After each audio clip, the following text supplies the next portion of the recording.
All right, welcome back to Black Lodge Trivia Night. This is Art again, going with Lord of the Rings Online, the book quests. What are we doing? First, let's clean up our stuff here just to focus it on task at hand. We don't need this. That one we'll keep. We might have some stuff that we can turn in. Let me... Oh, you know what? These are... Okay. So last time we got through Book 5, it involved a lot of skirmishes, sort of introducing the players to that kind of mechanic. And then the quest took us outside. I came outside in order to, I think, bang out some quests to get a level. And it was honestly refreshing to break up the monotony. Not monotony is a strong word, but to break up being underground so much. But now we're back officially above ground for the book quests, which the main quest that we're following currently says there are wardens on the bounds of Lothlorien east of Moria. Such elves may be found on great platforms or flets among the trees to the southeast of the river Nimrindel. Bosi believes the dwarves cannot turn Mazog's orcs aside. So basically we need to summon help potentially from Lothlorien and the elves. And I think, if my memory is correct, at some point we're going back underground. But, you know, I'll take the break from it, the respite, for a bit. And I think I took a bunch of these quests because they're on the way to where we have to go anyway. And it's basically sort of repeating what we had to do to gain that level. So it's a bunch of stuff that's, you know, probably killing a bunch of stuff, collecting bits and pieces of stuff. So hopefully it's something that we can just sort of tackle as we go. You can see we're almost to level 56. And it'd be nice to have that as hopefully a touch of a cushion to make sure we don't get out-leveled by the main story. Whoop. I don't think we see the sapper, but I think killing these guys is not part of the equation, but I think I'm gonna have to take somebody out. So let's get started. Wrong opening, but there we go.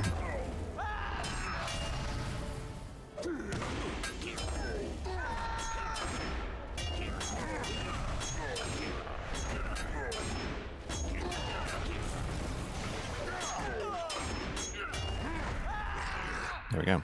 All right. I think the first thing is we're going to have to collect bits and pieces of something Durnstone here in the camp. There's a piece of Durnstone right there. See if we can thread this needle.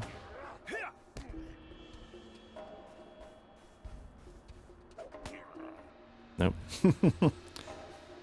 There we go.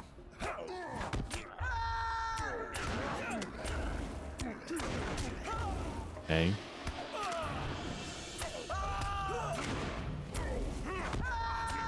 There we go, got that combo down for the healing slash damage over time. And we're off to the races.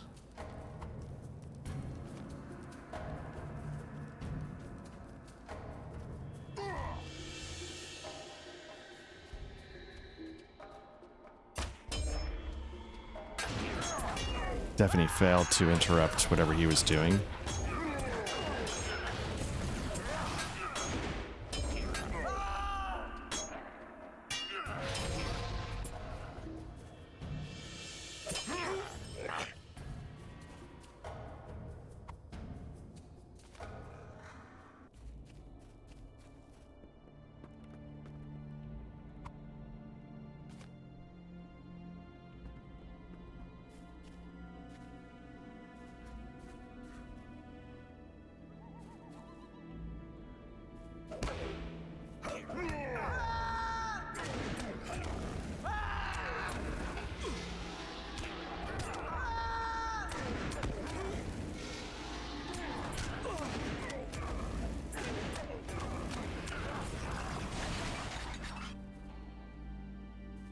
You know what?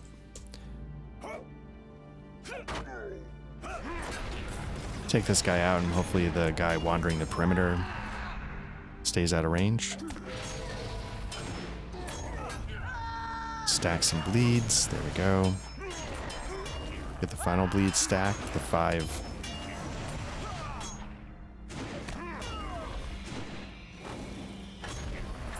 Interrupted his heal. That's good.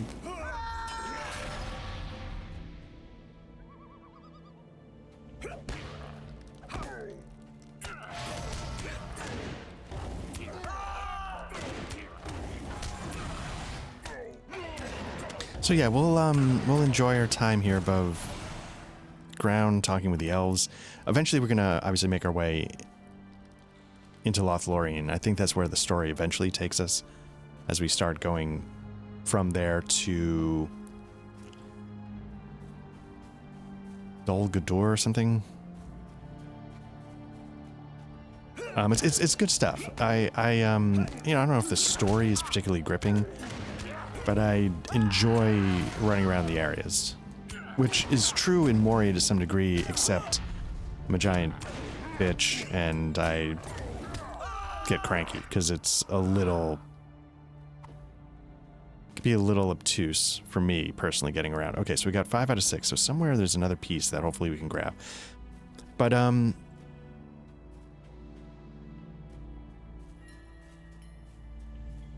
yeah, maybe on the fringes of the camp, like that one was way off to the side. I'm just not seeing.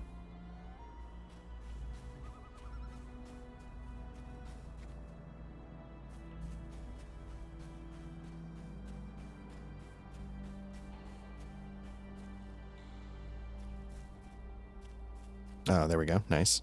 So I'm kind of, if you followed any of the freelancer stuff, I don't know where I talked about it elsewhere, but or if you're on our Discord, I kind of did a new setup, and I'm testing out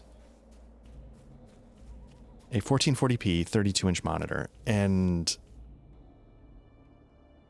this is the first time I'm doing the Lord of the Rings. I've done Freelancer with it. It's the first time I'm doing Lord of the Rings with it, and I'm trying to figure out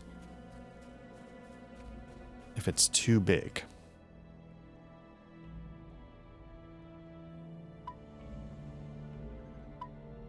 Okay, take out the ones that I've got. If it's too big for, given how, what else is here? Hobble the Leadership? No. Oh, yeah, Hobble the Leadership. What's Hobble the Leadership? Defeat the Orc Emissary. Okay, so I gotta look for a named enemy back here at the camp. So I'm trying to decide if it's too big of a monitor for my desk. And so far, it's a high refresh rate, it's blah, blah, blah. I am trying to decide, though, if to make my eyes go a little wonky somehow. It's a 32-inch 1440p.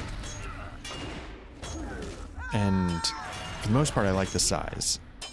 But I'm nervous that a 27-inch would have been a better size. But maybe I just have to get used to it. We'll have to see how it goes. But this is sort of a bit of an experiment. And it's also a bit of an experiment with recording. Because it means again, I talked about all this in... That's interesting, the little flicker. I talked about all this in... let's just see what's going on here. Anti-aliasing. I think 8 is the most. Full screen windowed. Okay. Advanced graphics. Oop.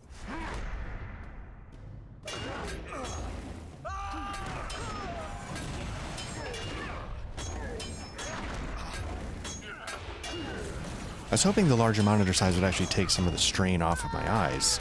I'm having to see like smaller text. I like to push my monitors back. I don't like having them close. But I think 27, but my eyesight's still decent.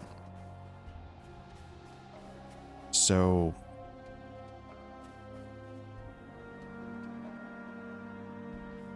I don't know what the right move is. It definitely worked pretty well. There's the emissary. I think that's what we need. It definitely worked well for Freelancer.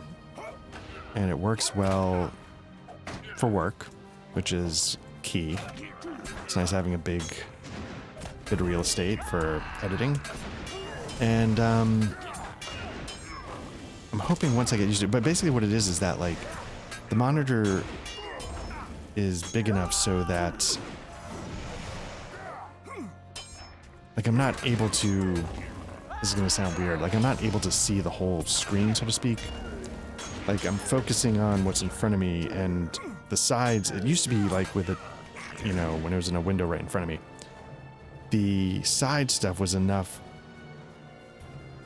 in front of me that I was able to really sort of take it all in. Here, the screen's big enough so that the side stuff is really a bit peripheral. And so I think that's caused me a little, like, gotta get used to it. I don't know if that makes sense, but yeah, there's been a lot of production studio changes here in New Jersey. So we've got that, and, you know, I sort of redid my audio interface, which I'm enjoying that as well. So it was kind of fun to tear everything apart, put it back together, rethink about how everything works, etc., etc. And well, we gotta destroy stuff in there, so we gotta go in, so we might as well start fighting our way through. Yeah, it was nice to sort of have a reason to, I created the reason, but sort of rethink things. Could things work a little differently or more efficiently or a little easier? It was really, it was enjoyable. Whoops, let me get that stopped.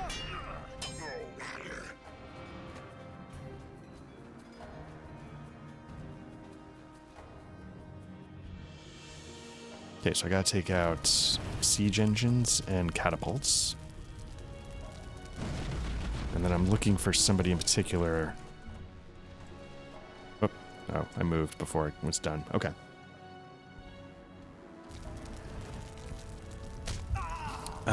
Yeah, so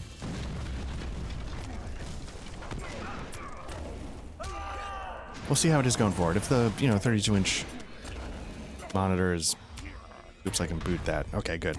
My interrupt was not done on cooldown, but I had a boot lined up, so I just, luckily, I didn't advance the,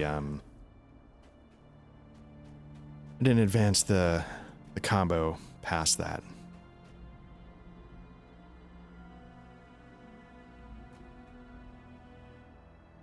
Okay, I gotta kill Siege Master, so I...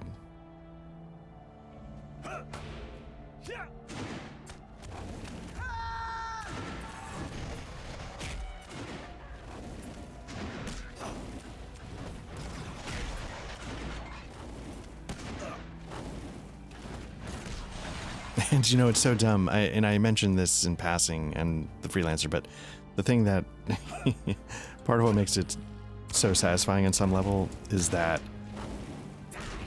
my new audio interface takes up significantly less room on my desk than my old one. And just having all that freed up and being able to put stuff in different spots. Because again, I don't do well with clutter in front of me when I'm working on my computer. So that's just sort of like a mental tick that was appeased. And then the other thing is I was able to, like, underneath my desk, I can't see it, so it's not as pressing. But, like, the cable management under my desk is a disaster. And I was able to, like, remove about 15 cables from my setup. I might be exaggerating a little bit, but not by a lot. There was a genuine pile off to the side that is very satisfying to, remove and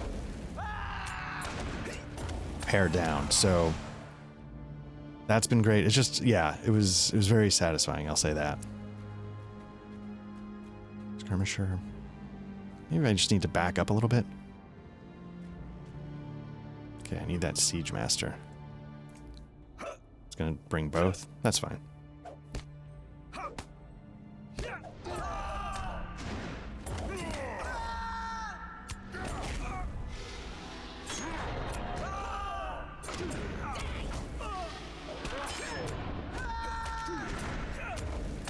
That's the, this is the simple things in life, right? That's the, I'm a simple man.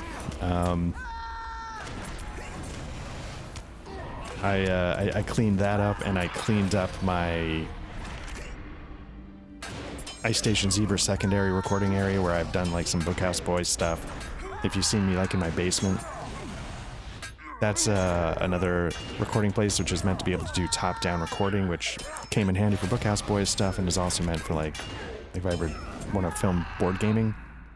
Technically, I have another channel that I haven't posted to in years called Trainwreck Games, where I've done some wargaming. We got flooded. Sort of put the kibosh on the basement for a while. Then after we flooded, part of getting our house in order was putting on an addition. So the basement then became a train wreck for that as well. The addition's been done for a little while now, but it's taken me a little bit to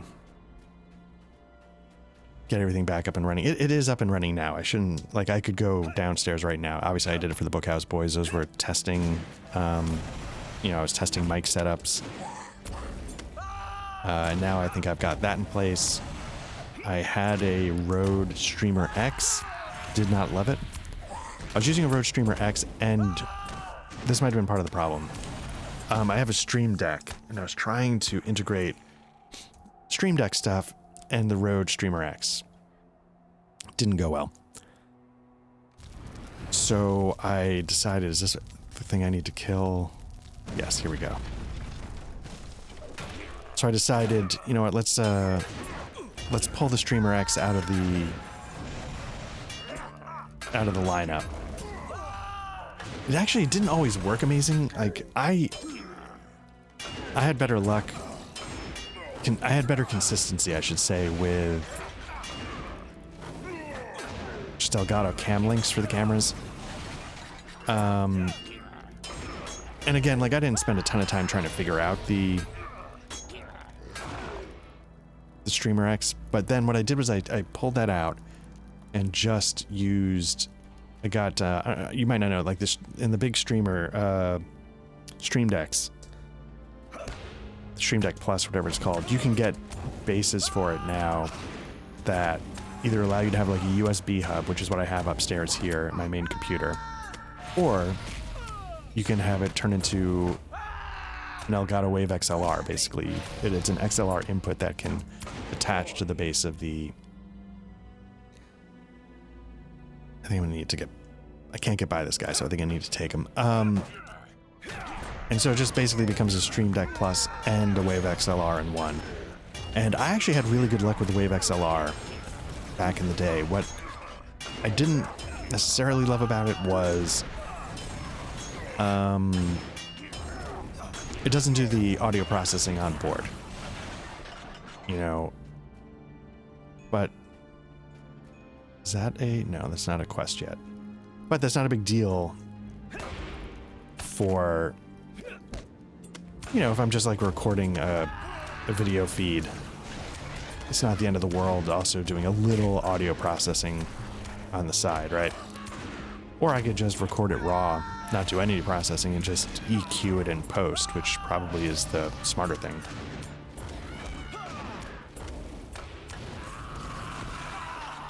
So it doesn't have to do anything. And it works great as a... Whoops, I think I'm getting... But it works great overall as a basic XLR input. Plenty of gain, but I've got a condenser mic, so that's not a problem either. Yeah, it's just, whoops. And then, you know, and it simplified things. Again, that's always the key. I wanted it simpler, more straightforward. And so now I use the Elgato software. That's it. And it works like a charm. And it works like a charm with the Stream Deck. So I can use it for controlling audio. I can use it for muting my mic. It's just a breeze. So the more stuff like that I can do, the better. Let's see, Siege Masters. I need to destroy one more siege engine.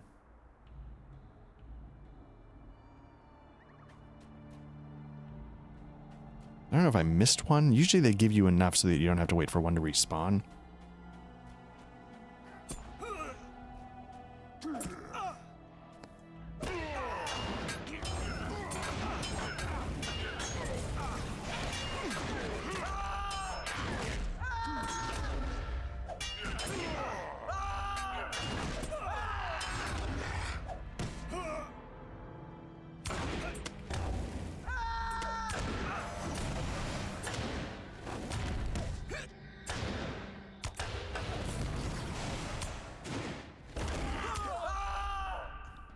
Okay, so the Siege Masters are done.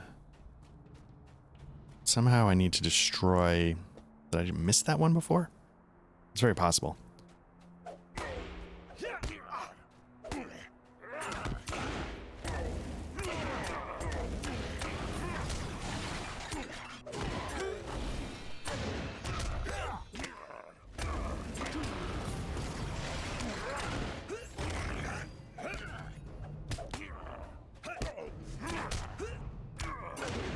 So hopefully that means I can get back to... Oops, let me see what can I get. Nope, wrong one. So he's gonna get the heal off. Didn't matter much, but yeah, it's you know, again, it's like I say a million times, it's fun for me to figure these things out because it makes me think about it, which means I have to sort of learn and contemplate stuff.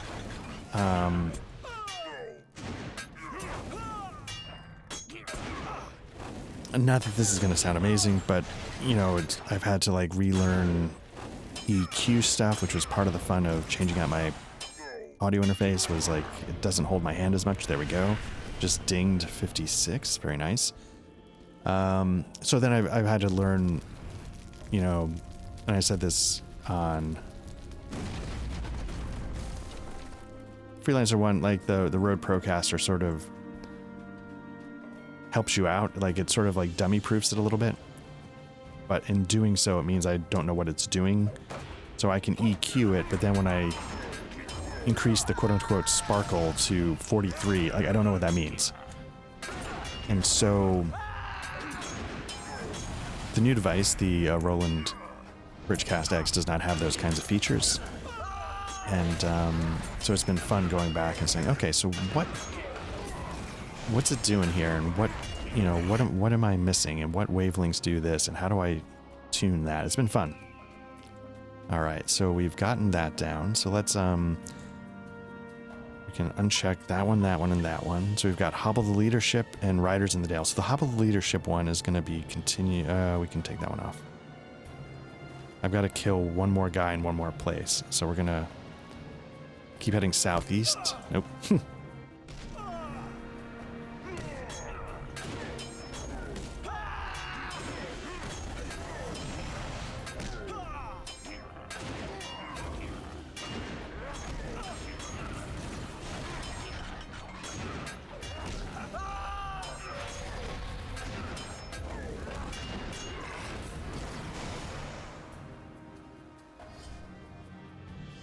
And then finally, on the back end, another thing I'm trying out. You know, I edit all the. You know what I think helped with this.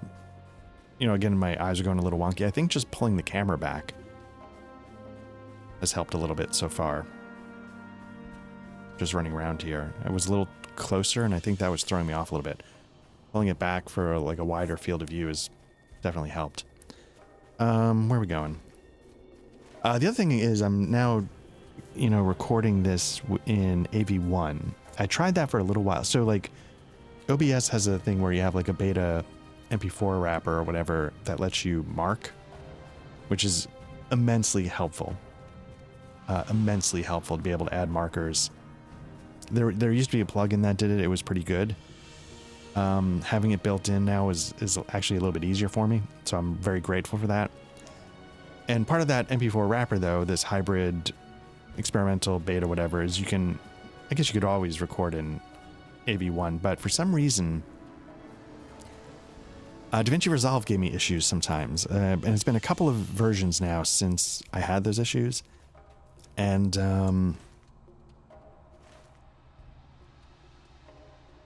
defeat Moria Riders, and then defeat the Emissary, okay. And,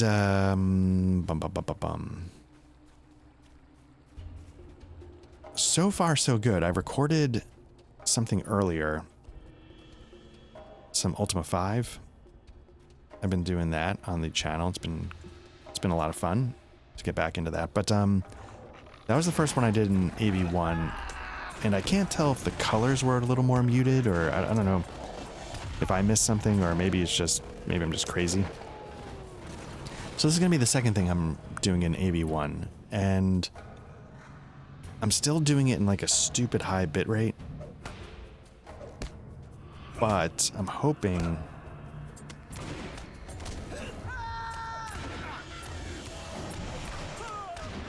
Just hoping to see how it works. Hopefully, you know... Hopefully it's slightly better quality.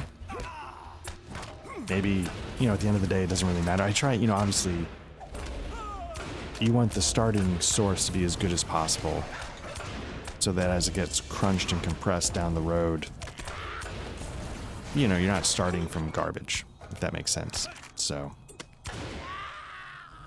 let's get rid of this. I think this probably popped up when new skirmishes were made available. When I leveled. Nope, I don't.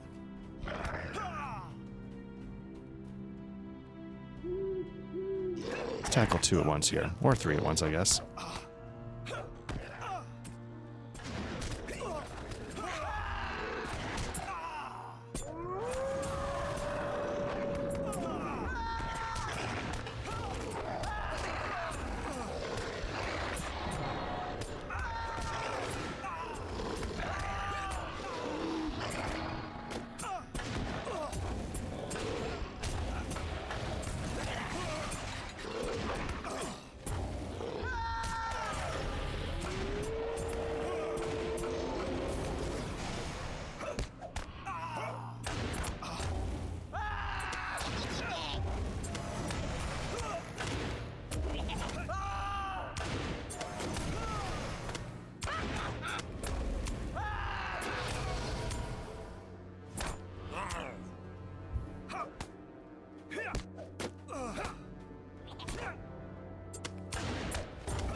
There we go. Okay. It's a good start. So we need to get in here, defeat more riders, and defeat the emissary. So that's what we're going to look to do in this camp.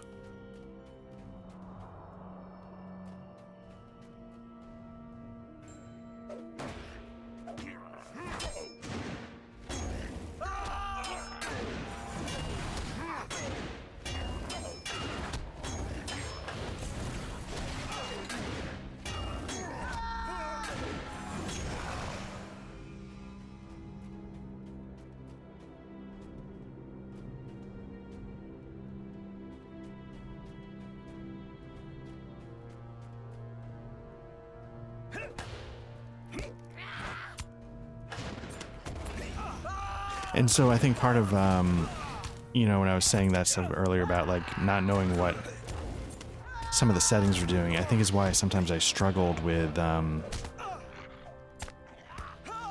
toxic relationship with the Shure SM7B. And I wonder if someday, and here's where I talk myself into, oh, maybe I should get back together with that one. It was annoying and terrible for me, but maybe this time it'll be different. And even though I've got something that's great and I love it, and you're watching it, you're listening to it in real time. This is me talking myself into repurchasing SM7B, but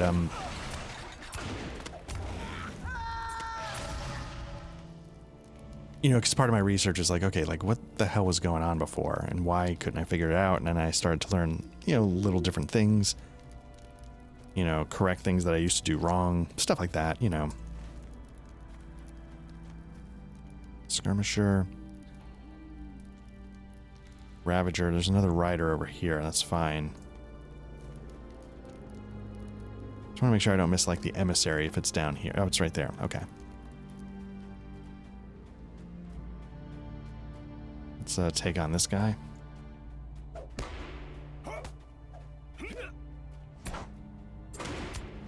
It'd be, but I, you know, someday I'd be curious to see, like, could I not think it sounds like total mud for my voice? Or is it just destined to be, like, the wrong mic for my ears and...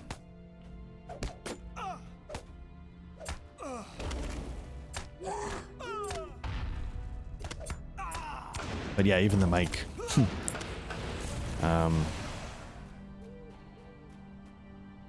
Even the mic now is different. I thought I had found... I did find some good stuff, but I said this at the end of Freelancer, sort of in an apropos of nothing, but if you're in the market for a condenser mic, you're looking for something for spoken word, you want a sort of natural sound, if $350 is in your price range, just look at the SC Electronics 4100 or T1. I'm shocked by how easy this mic has been for me to work with. Not that I know what I'm doing. I don't want to, make any claims like that. But how many more riders? We need 2 more. There's one over to our... Okay, now straight ahead. So I'll just fight my way through. And then maybe by some point the ones outside the camp have respawned.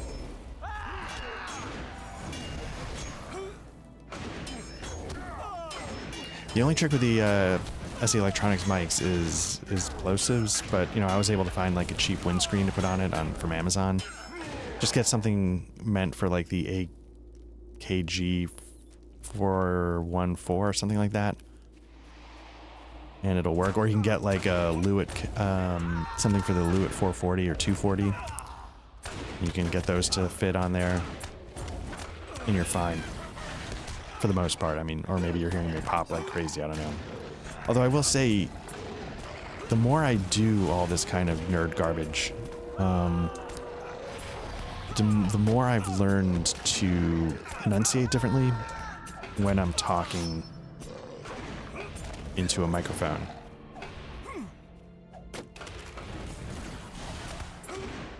I haven't stopped myself from humming all the time. But I have gotten, I think, when I listen back to our recordings, I think I've gotten a little more disciplined on breath noises like that and hard consonants. I sort of figured out how to like swallow them a little bit when I'm talking so it's not so poppy.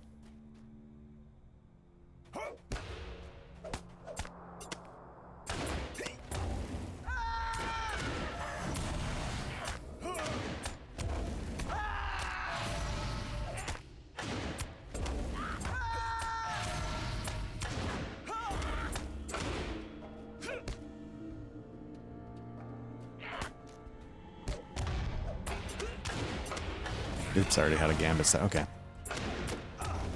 Alright, so this is going to wrap up the Riders in the Dale.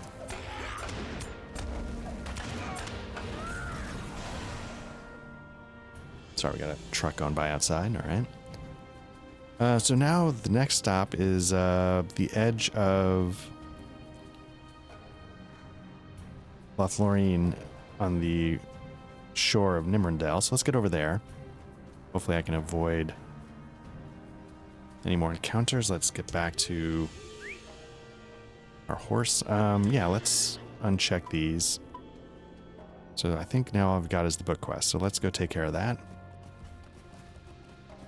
It's kind of nuts how impactful just field of view in a game can be. I don't know if I've gotten more sensitive to it over the last couple of years, but there have been a few times where I'm looking at a game and I'm like, I feel like I'm going to tip over. I don't know what's going on here, but it's not working. And then you just that field of view, and then like, oh, I feel perfectly normal. But it's amazing how it can actually affect, I don't know if it's your equilibrium, I don't know what it is, but it can get really messy for me. Okay, so here's Nimrendale, the broken bridge.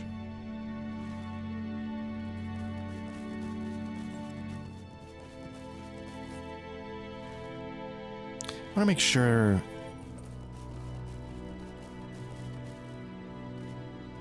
trying to figure out where that stable is.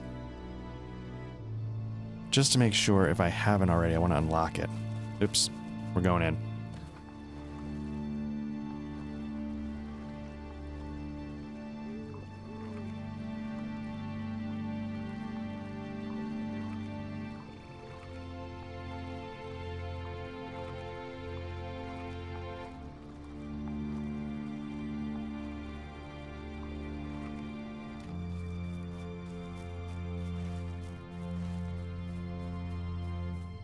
My gut tells me that I have unlocked it, but I just want to make sure.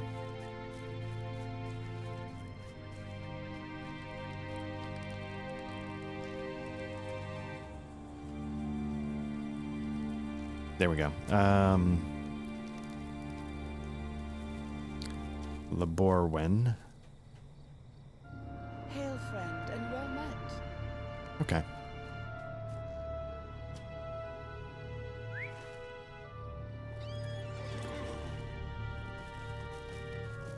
See if there's like a ford here that can actually get us across the river on horseback. Yeah, it looks like there is.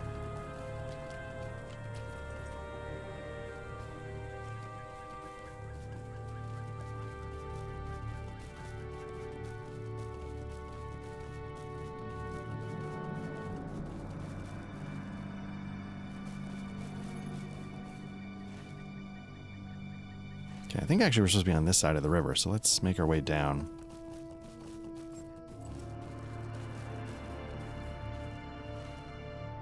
Nope, sorry.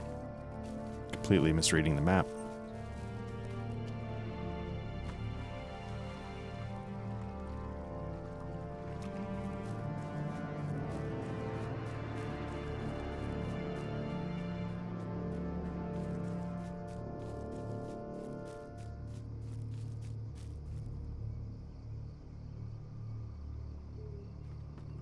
We are not used to speaking in the Western tongue, but you are welcome to rest on our talon. So I think one of these people should be Haldir right there. Okay.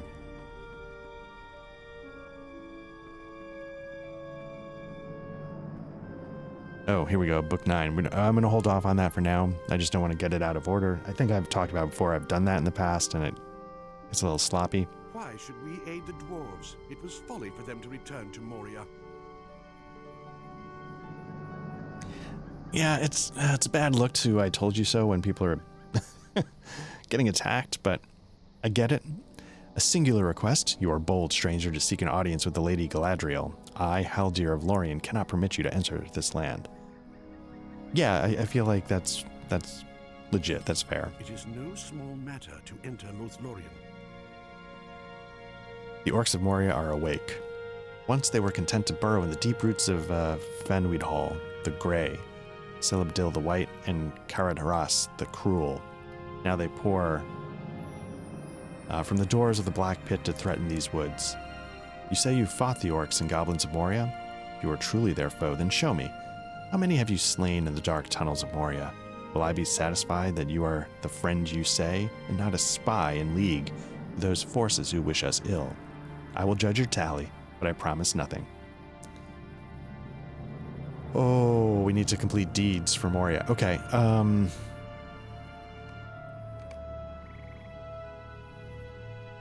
Did I already do it? So, okay, there's a chance that I've killed enough. So let's just see what happens. I might already have those deeds. Yeah, I've defeated enough to satisfy. Okay, that's good. Because that would have been a little... That would have been a lot. Okay, so let's talk. The Lady Galadriel must be told of the evils the dwarves have disturbed within Moria. Okay. The record of your victories affirms your claim, Black Lodge. I'm sorry to have doubted you, but these are dangerous times. We've had many strange visitors at the boundaries of Lothlorien before you. That could be concerning. Yeah, no, I get it. If you are trustworthy, we have need of your aid. I've sent word to Lady Galadriel. She will weigh your need and determine what role the elves will play in these new deeds in Moria. In the meantime, I'd appreciate your help in patrolling the boundaries of the wood. Speak to my brothers Rumil and Orofin and offer them your aid. They speak little of common tongue, but hatred of the orcs will be understood by all enemies of the one enemy. You will find them on the far shores of Nimrindel to the north. If you walk along the northern banks of the river, you will find my brothers. Okay.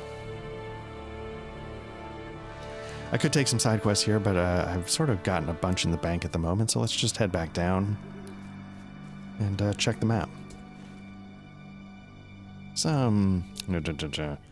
Let's put this here. Okay, so we need to just head straight ahead. Talk to these people. I wonder, is it actually going to take us into the forest proper, or is it just going to... I don't know. Guess we'll find out. Again, what I'm We almost had to go back if I hadn't killed enough of the orcs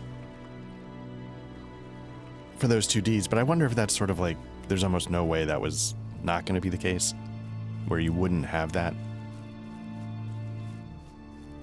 Okay, so here's Rumil. Rumil bows his head to you and points into the distance away from the eaves of Lorien. He then shrugs, puts a hand on his bow. He may not speak the common tongue, but his message is clear. For the moment, his post is quiet. The orc threat is gone for the time being. Okay.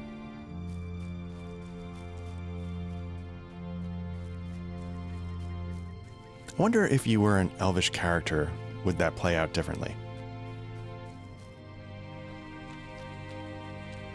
That was one of the cool things. It doesn't come up, I don't think, in the One Ring, 2nd edition at least. Languages aren't really an issue, but in the Ice Middle-earth role-playing, it was definitely, much like languages, I guess, in D&D, where there's a whole litany of them. In Ice, there's Westron, and then there's, all the Elvish languages, and it matters. Wherein I feel like in the One Ring 2nd edition kind of hand waves that. Let's see. Orphan is about to speak when something distracts him suddenly. Ugh, he hisses. Defend. All right, let's do this. Where are you? There we go.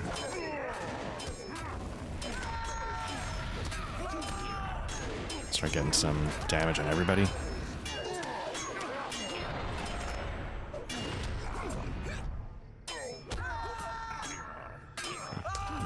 Barely paying attention to what I'm doing. Let's try this again. Get the actual Boar's Rush Gambit. Now there's only one left, so it's AoE is rendered pointless. Textbook. There we go. Let him bleed out. Let's try this again. Getting some getting some lag there. It threw off the timing. I was watching I think it started as a short from Aubrey the Weird One, and then ended up watching like the longer video, and basically it was just highlighting. Did I not interrupt that? Highlighting the upcoming 64-bit server launches, and it looks like at the time of this recording, it's late-ish February, and it looks like all of that 64-bit stuff is going to be coming early in March, like first or second week in March. So at some point in the relatively near future, we're going to be recording on a brand new 64-bit server. Like I said, I've tried the new servers, but they're currently reserved for. Okay, talk to Haldir. They're currently reserved for. It's the legacy server, and if you recall, I don't know if I noticed a huge difference, but I was also in a new area. Like I haven't run around in the classic Comb, Archit, or however, Bree, in the 64-bit server realms to see if I can kind of catch a different vibe or notice if it's any smoother. It can't hurt though. Like it has to be benefit on some level. So we'll see. We'll see how it goes. Do I have any other? I know I have a bunch of. What is this one? This is an instance, so I'm gonna lose this one, to be honest with you. And there's a couple of these that's good to go. These are all good to go. We'll hit these on the way back. Tasks again. Warden, these I should be paying more attention to if I cared about how to play the game, if I were any good at it.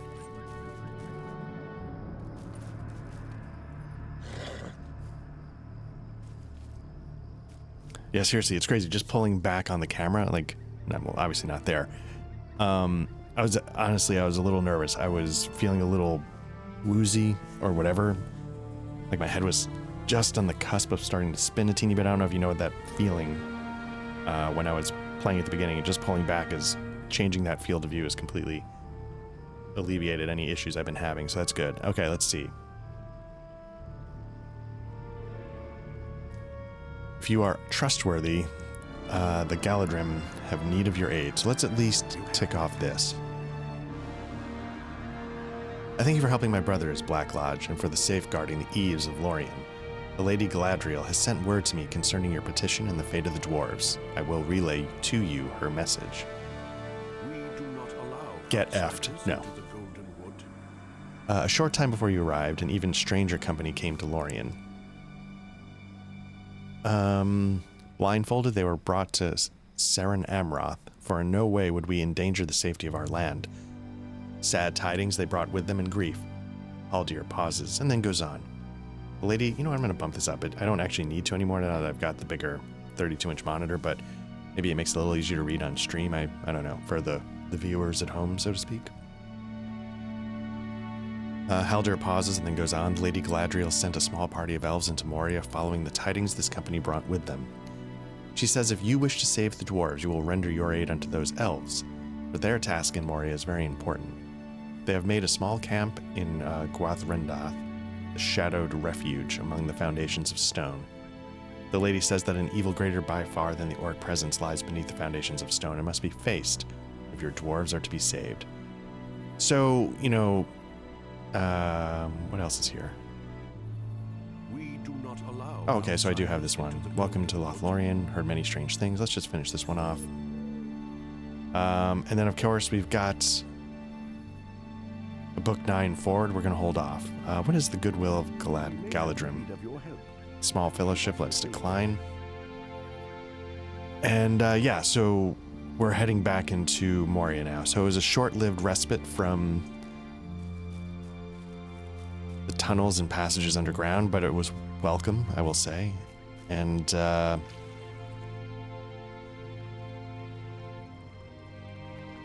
our way back, let's hand in all those other side quests we've got. Maybe it'll give us a decent bump toward 57. And we'll go from there. Let's pile all these on. And there was one other one. No, or was that it?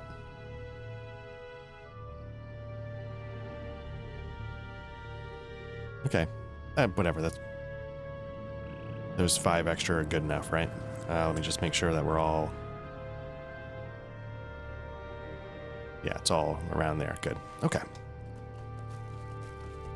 But yeah, so, yeah, what was I saying? Early March. It's sort of an interesting process. And then, you know, there's an FAQ now, an official FAQ on the Lotro website, which is basically what Aubrey, the weird one, was talking through. But it sounds like, yeah, on March 4th, if you're like a VIP member, which I think I would be because of the lifetime membership, I can jump onto the new 64-bit server. And again, this is all courtesy of Aubrey the Weird One and the FAQ on the site. I'm not doing any journalistic research. I'm not the Woodward and Bernstein of the Lotro community yet. The basic idea is that on the 4th, if you're a VIP member, you can go create a new character, I guess, with the name that you want. And that's a way of sort of protecting that name. So if you had a name you were very attached to, you potentially playing that character for the last 17 years or whatever, you can go make a new character, reserve that name, and then what you could do after that is when character transfers start to come over, you could do something where you like rename one of the characters. I don't know if you rename the old one and then delete the new one with the name that you like and then immediately rename the old one, like, but it's sort of that process. But I think my names are so bizarre. Like if my name was Black Lodge in English, I think I'd be a little more like, okay, am I gonna get this? But since my name is Black Lodge in like incorrect Gaelic or whatever,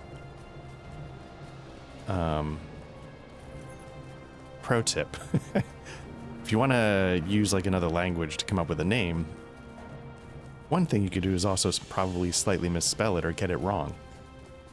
And might make it a little easier because nobody would want the wrong one. But I'm assuming that mine is wrong in some capacity. Okay, so let's start handing in these quests. If they offer new ones, we're not going to take them because we are heading back underground. Decline for now, because we are... Again, it's more probably going back to a lot of those same camps and wrecking shop a bit in different capacities, destroying gates instead of catapults, declining. Here's one more. Again, we'll decline. Maybe we'll be back. Hopefully we'll be back. Who is left? Masters of War. Saying it's here somewhere, so let me just make sure. There we go. It is an insult. Hear me out, traveler.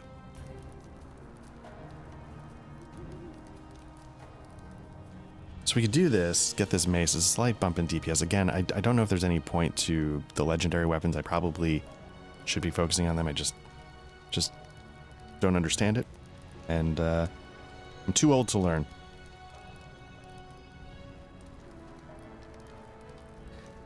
So let's decline for now. Okay.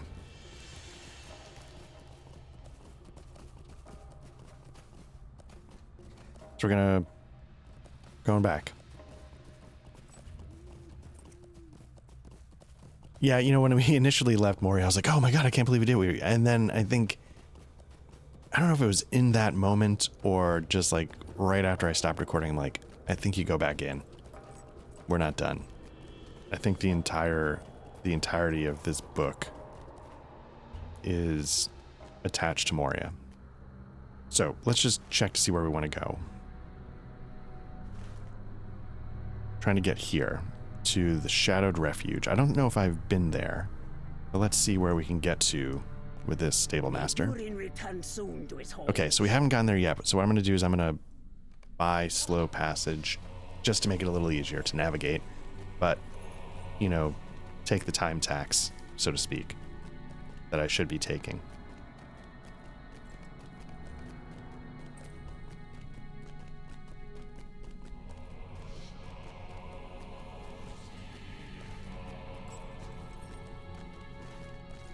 It's a hell of a journey. And I've said over and over and over, I don't want to like disparage or be ungrateful for the Moria experience. It's a little, as I said, now that I've added a lot more of these things, and I'm comfortable just saying, you know what, I'm going to spend the mithril coin. I can sort of rationalize, quote unquote, paying to win a little bit.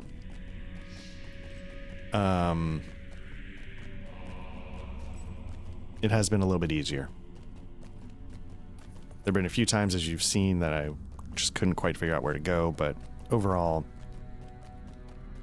their efforts, I think, have made this a lot smoother, so I do appreciate that.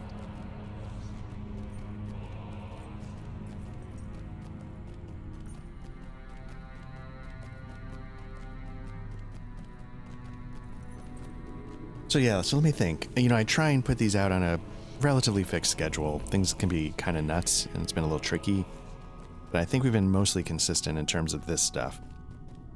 So I'll just say, like, this is being recorded on February 21st at the moment. It's a Friday. So that means we've got basically 2-ish weeks. I feel like this is lag.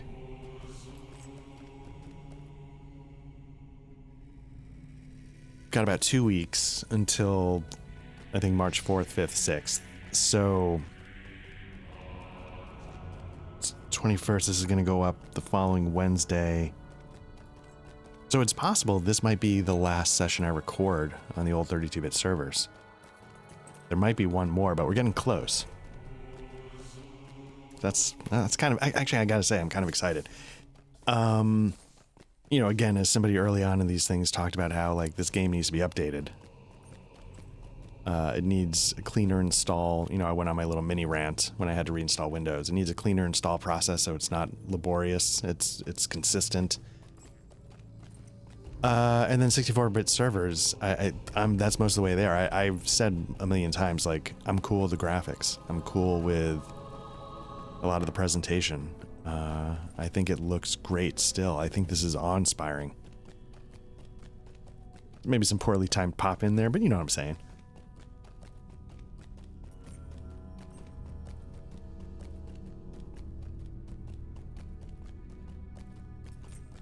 You know, it's interesting, you know, on the Discord, let me see if I can, sometimes we lose audio when I click over, so let me see. And then it gets interesting, it gets very, stuttery. I wonder why.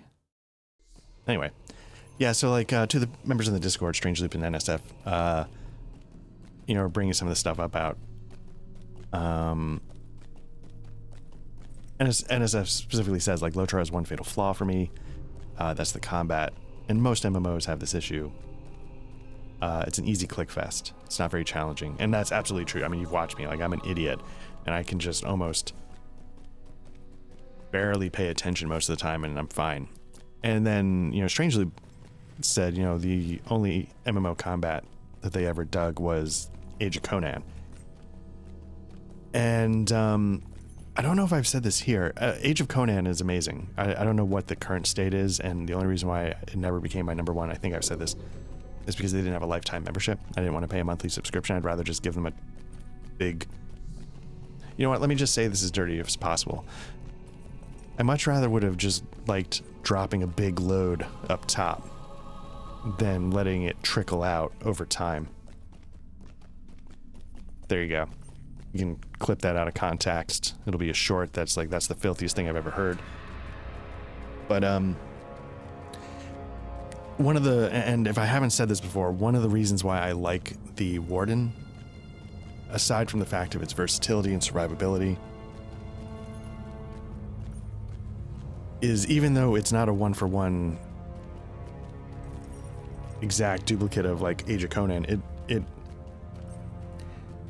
it brings up some of the same vibes when I used to play Age of Conan. You know, just sort of watching in the moment and then click. Because in Age of Conan, you have to decide, you know, which way are they blocking so that you can go and attack from a different angle and stuff like that. And while this is definitely not that almost sounds like what they're doing in like Kingdom Come Deliverance 1 and 2 to some degree. But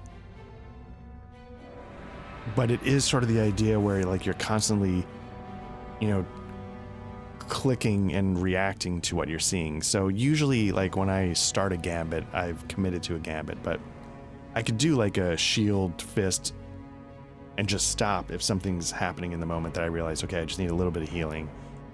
Or I could go shield, I could be meaning to go shield fist shield for some extra healing, but then go shield fist, or, you know, whatever, shield spear, shield, not fist, but then change it up halfway through when I realize, oh, let me try this. So it feels a little reactionary, the way, in a good way, the way Age of Conan's melee combat can be very reactionary as you're watching the indicators to see which way the enemy is trying to protect itself a little more, where the enemy is leaving a bit more open. I looked at, I recently, man, did I install it or did I just look at it? Now it's called Age of Conan Unchained. And what they're trying to get at there is, that's the free-to-play model. But when they went free-to-play, they did some other things. And maybe it's fine, I have no idea. But the description of it in Steam made it sound like it's the unrated version, showing you all the stuff we couldn't show you in the original. And I'm like, okay. Like Conan is a gritty, boobtastic setting. So here we go. Wathrendath, we found it. So maybe they're going to lean a little bit more into the boobtastic part of Age of Conan.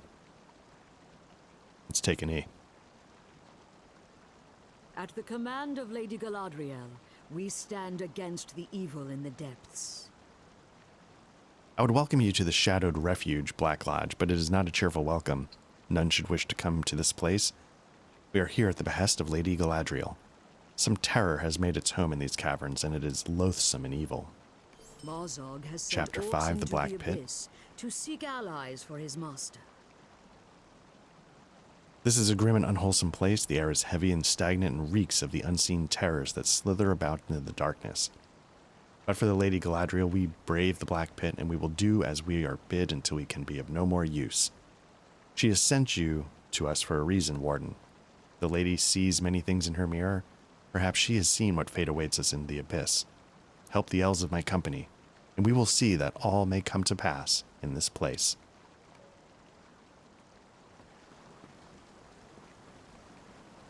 Let's see. Help Forglin, help the Thalwyn. Okay, so here's Forglin. So yeah, I should give it another chance. I would never We may have need of your help. If you offer defeat it willingly. orcs. Okay, just go kill 18 of them. Surely you have the time to listen to my tale? Collect pulpum orders. I guess I should be. The dwarves that seek to reclaim Moria are foolish as they... Okay. Seek out the members of the pulpum that Mazog sent to the foundations of stone. We were killing some of those earlier, I think. They may now be Globznaga, corrupted by the evil of this place. But it could be that they still hold the orders that sent them here. Interesting. Okay. But yeah, I should give Age of Conan another look at some point.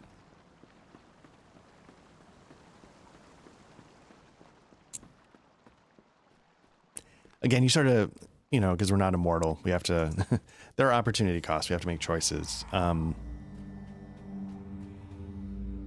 don't know, Age of Conan opens really strongly on its starting isle for the first like 20 levels. I don't know how well the story holds up beyond that. It might be great, I have no idea.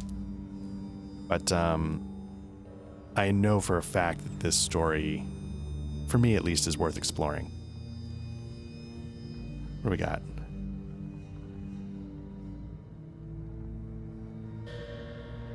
Trying to figure out what the...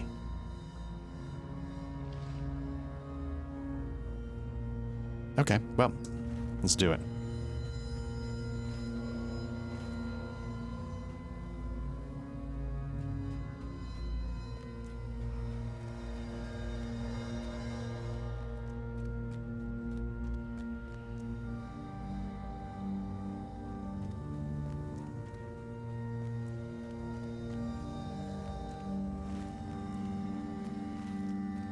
So my fear is that I actually need to go down below, and this is just keeping me up top.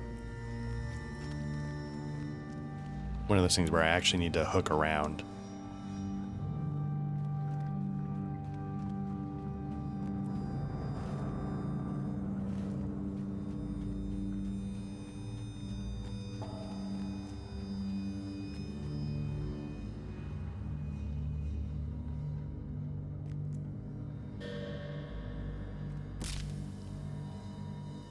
Now, it said some of the things may have turned into Globznaga.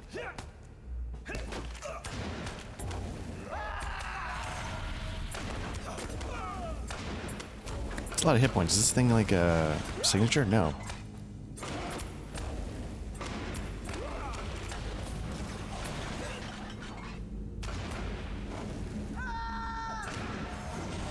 Which indicates, you know, it's sort of, you know, if I haven't talked about it to death, I'm a huge fan of like Souls games, the Elden Ring games. And there are always like elements of those games where like an evil corrupts and turns something into something else, or you get you get like infested by the eggs, and it becomes a parasite that, you know, sits on your head and turns you into something else, or just like there's evil progressions, evil almost Darwinism in some way.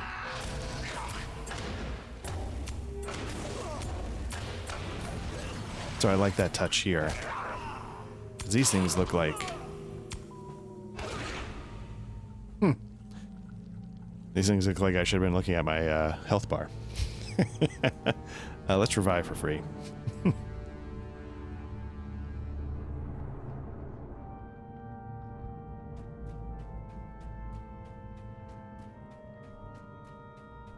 Got a little damage going to my armor.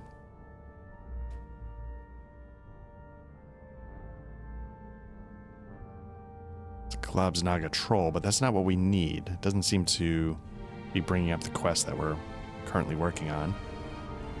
What can we do here? Can we just... Oh, interesting. Oh, I'm down to 99 mithril coins. I need to,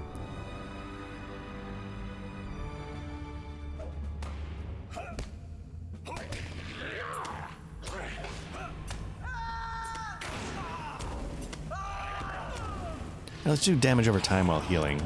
Plays a little smarter.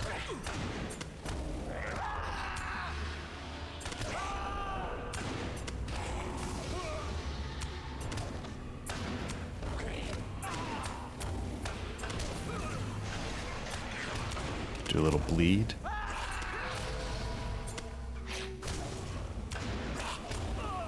Yeah, a little bit better. Still took a chunk.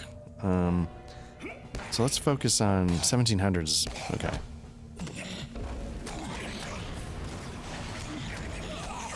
Just gonna heal up. See if I can interrupt that. Stack a low healing. Go for a 4. And that should be fine. Okay, now we got 2. 18's a lot, I'm not gonna lie. I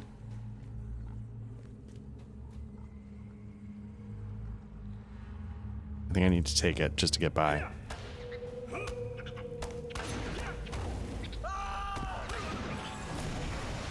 But yeah, the idea, especially because it's like a fungus, potentially an evil fungus, like, you know, you get the ideas of like the fungi that take over ant brains and turn them into zombies or whatever they do.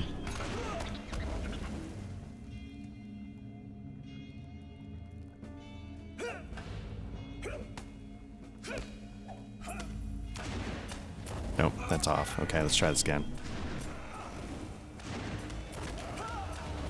5100. Okay, I gotta go into focusing on healing until I get above water.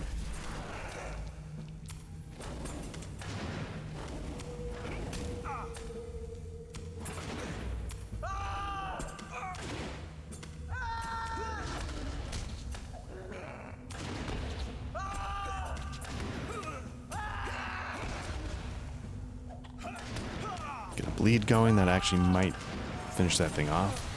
Let's, boom. Let's see if we can do a little... Oh. No way. 5100 for this guy too? Okay. Gonna go back into sort of turtle mode. All heal. Chip away at damage.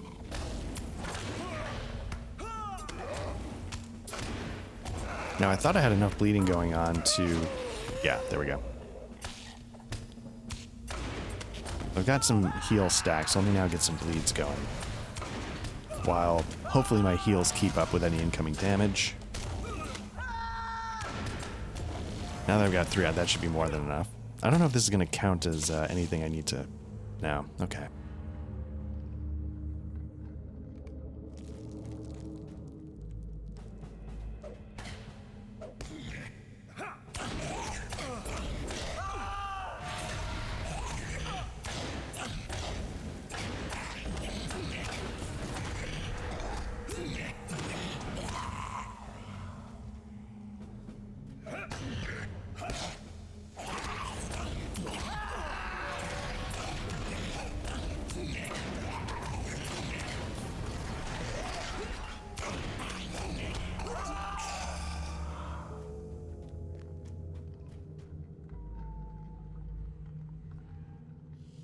Okay.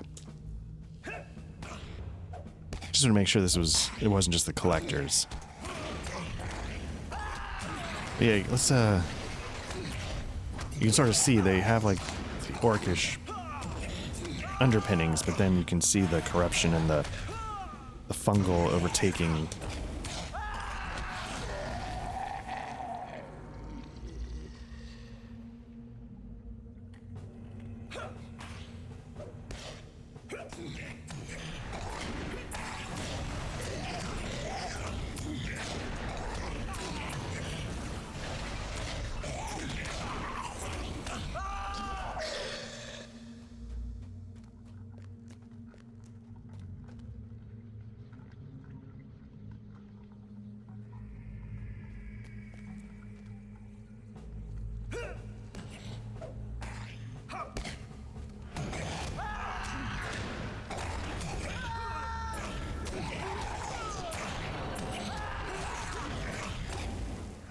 This is gonna get ugly.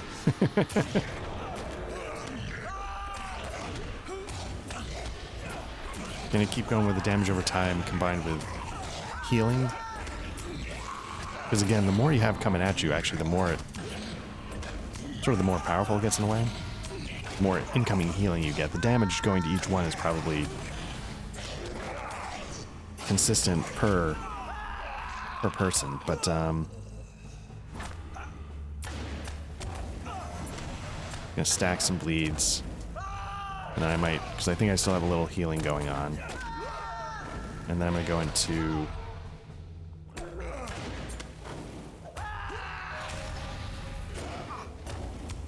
So far, so good. Here we go.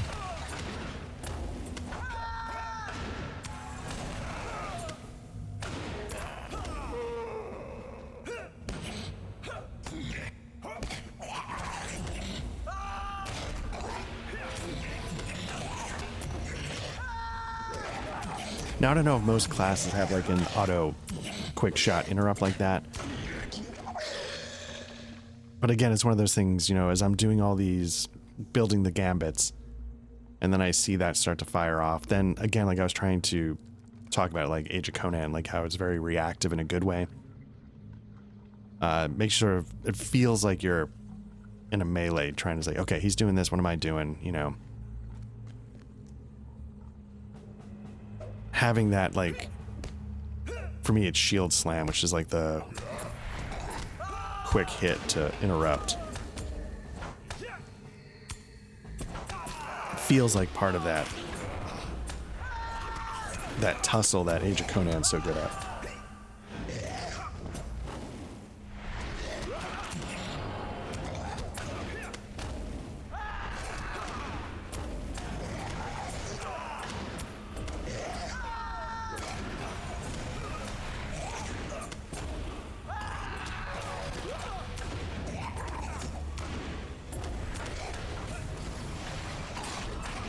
Let me pull out of whatever that fog is a little bit.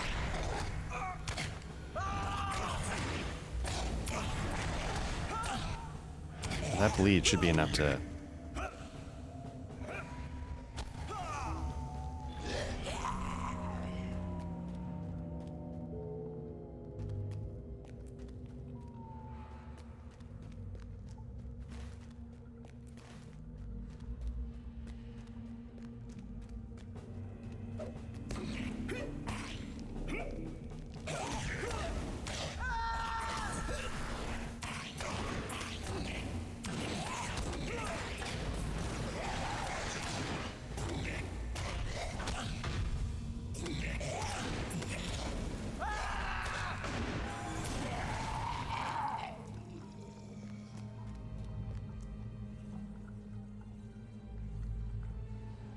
Okay. I think those are what killed me the first time. I don't need to... Where am I? Oh, interesting.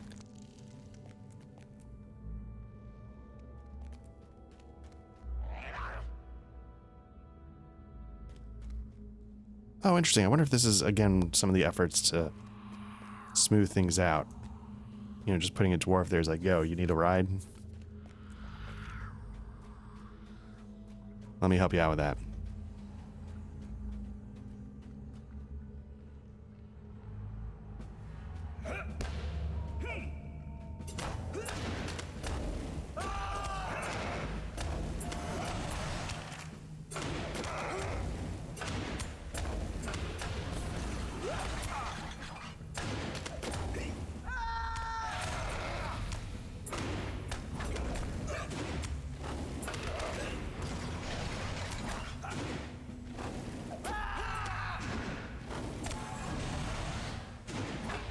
Probably, let's finish up with a quick heal if I can get it off.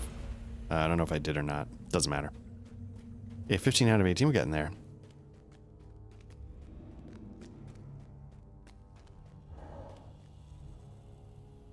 That doesn't do what we need to do. I wonder how they come up with the numbers. Like, I wonder how they arrive at we need to kill 18. Where am I? Whoops, I've gotten out of...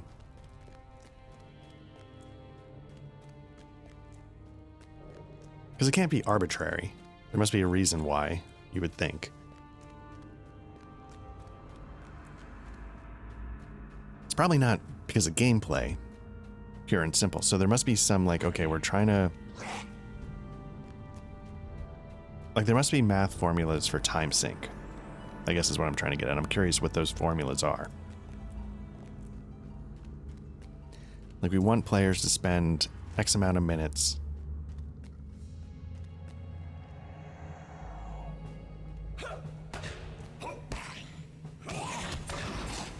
I guess I could probably just backtrack in a lot of the things that...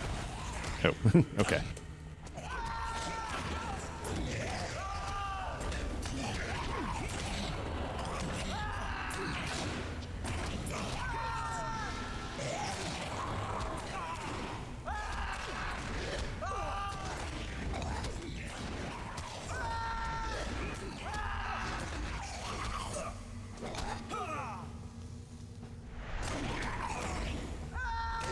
There we go, that should do it. Okay. I think that's going to be the 18th one. Okay, so collect Pulpum orders from Globsnaga Pulpum. Okay. So this is the interesting thing. It's got like yellow marked for some reason. And then...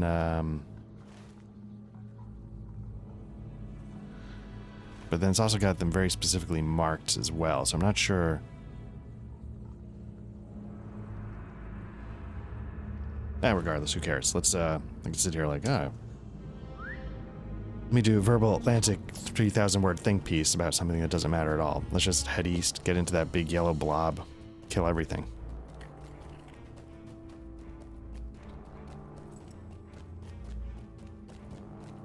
Anyway, yeah, I'd be curious to know, like, you know, do they want each book to take about 3 hours? Do they want...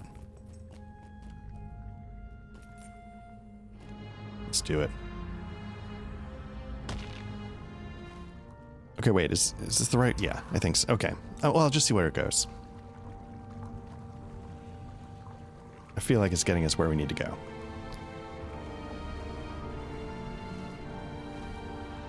I mean, I'm curious what this is. Like, why is there a ring there? And I have a feeling now I'm actually underneath everything. I'm a little too far underground, but oh well. What are you gonna do?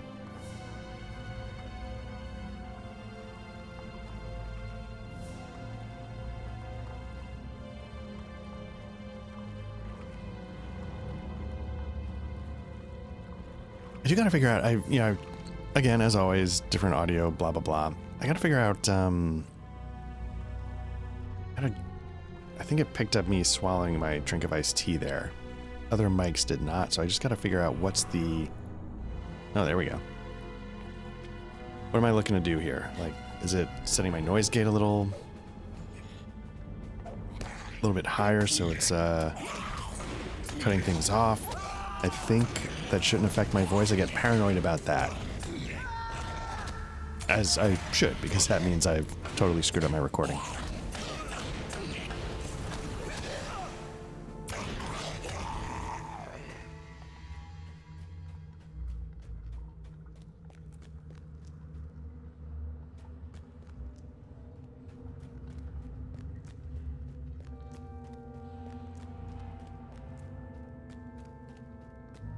Yeah, I'm just seeing now that I might have a path to this. Let me just see what this ring is. These kind of campsites are usually places to, like, help gather your party. Nils, why does that sound familiar? But I don't know why I've got a... Well, I don't quite have a ring there. I have a ring right here. Don't know what it means.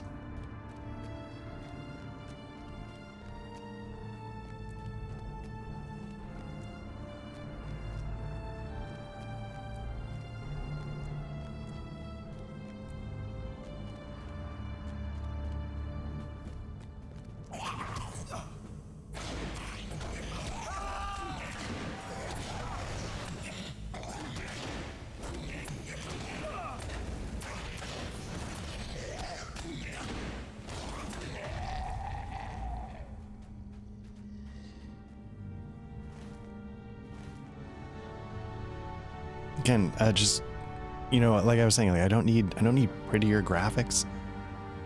This still does it for me. I continue to find the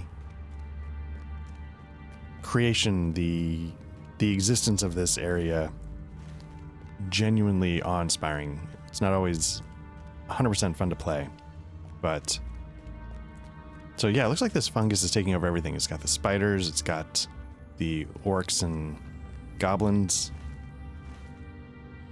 infected.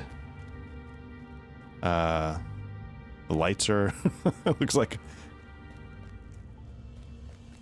phosphorescent fungi, blobs. Okay, so we're getting into the right area.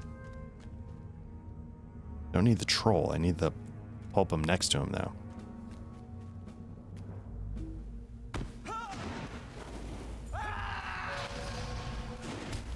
Okay, it's on, I think, with this troll. Here we go.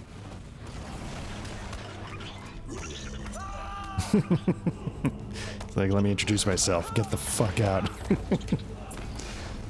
Nope, totally screwed up that. Got a little healing going. Now, these are signature, but that's not a ton of HP, I think, for a signature. I wonder if it just means maybe more damage. Like, I should be paying some attention to that, and I'm not.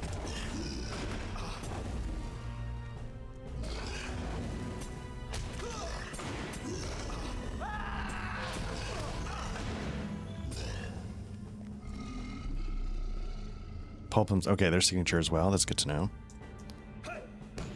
I'm gonna front load some heals. Oh, even though I did that wrong. Okay, let me try to do it now. Got a 3-step heal. We'll do a 2-step heal.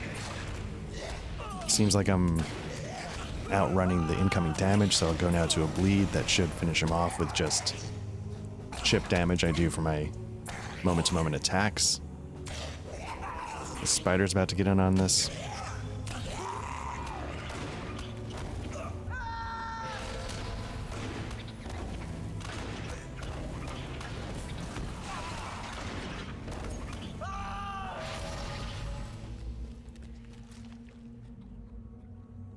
There we go, last one. Let's go take care of this.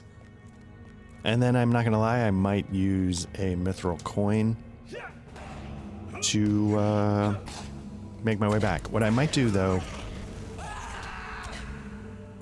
feel like I've done it on some stream where I've gone into the store, but I might dive into the store really quickly and see how my points are doing. See about getting a little re-up on the mithril coins. Oh, interesting. Inside's burning. Ah, I wonder if that's from the fungus? I don't think I did anything to create that. Okay, so let's bounce back. We've got 97 left, which is, again, not bad.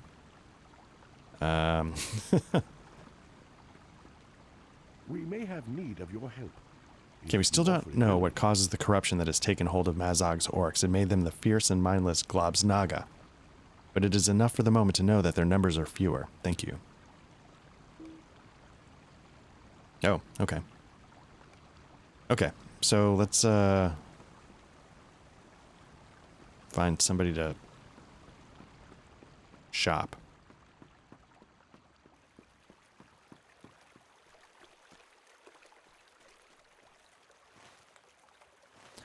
I might have to leave.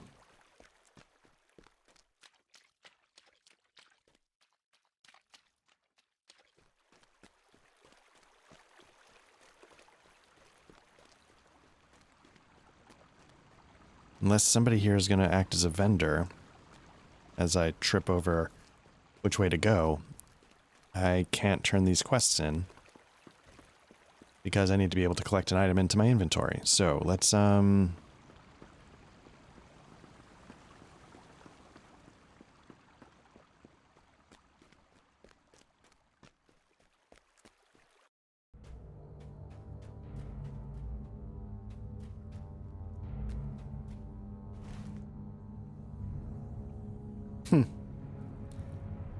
I've got to make my way over somewhere else. Okay, let's hit up the store really quick. How do I do that? Here we go.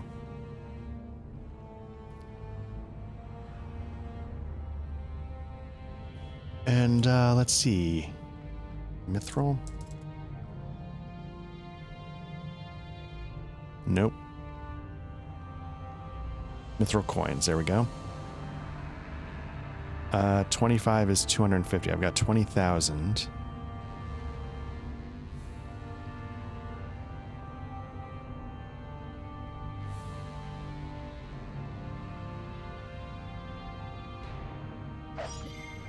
Okay. Hopefully I just bought 500 mithril coins, and that should take me a good long while to get through.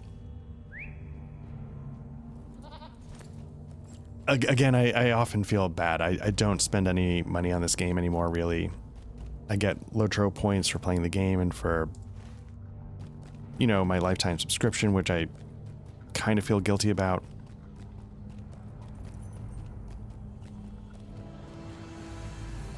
Because, but like I said, I do buy every expansion. I make it a point to, if they put an expansion out, I get it. I try and support them in that capacity.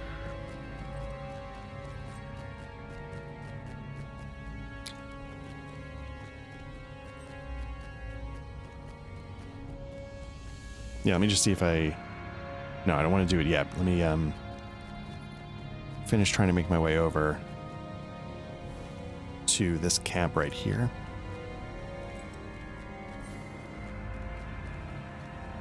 Again, it's on the other side of that wall or up top, so I'm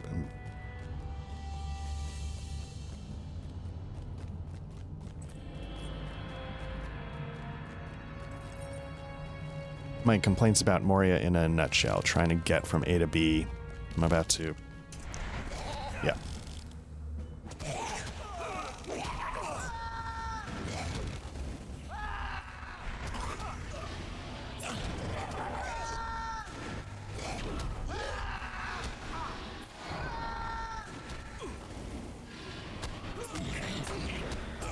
Yeah, I don't think I got it off. Okay.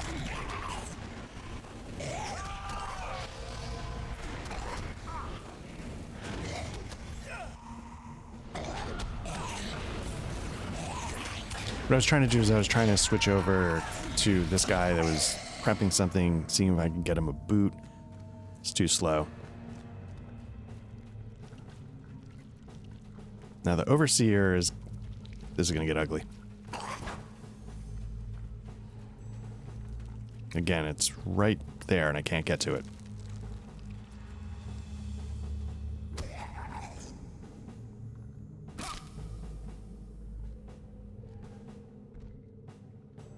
I don't think they follow me down. I think that's the first thing.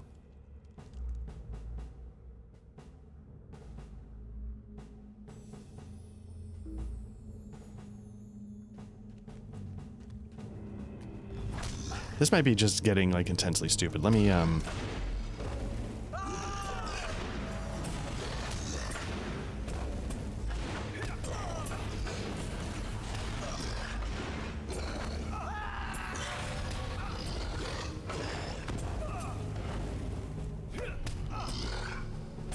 get some heals going because I was getting a little dangerous there.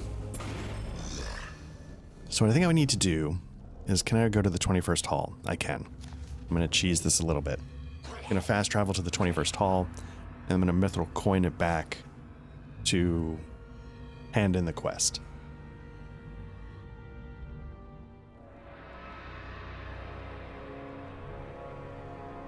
Okay.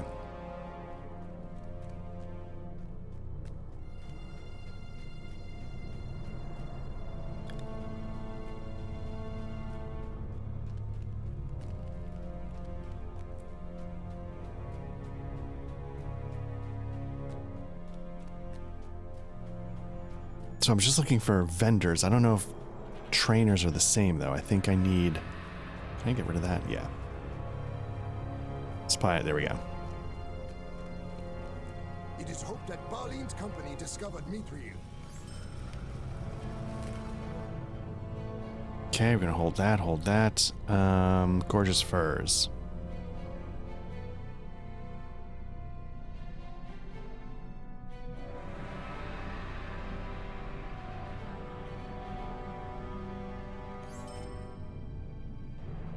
See, this one can be handed in for tasks, so I wonder if this is one that has like a, a task board going on. I just don't have that quest or something.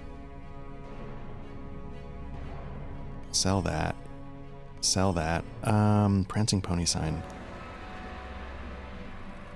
Just don't care about that.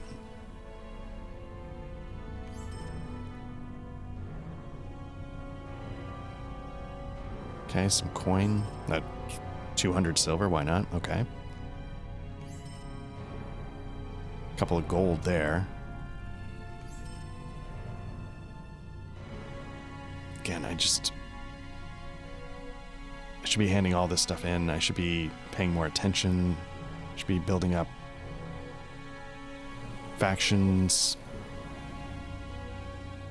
I should be figuring out how to do legendary item. Just not happening.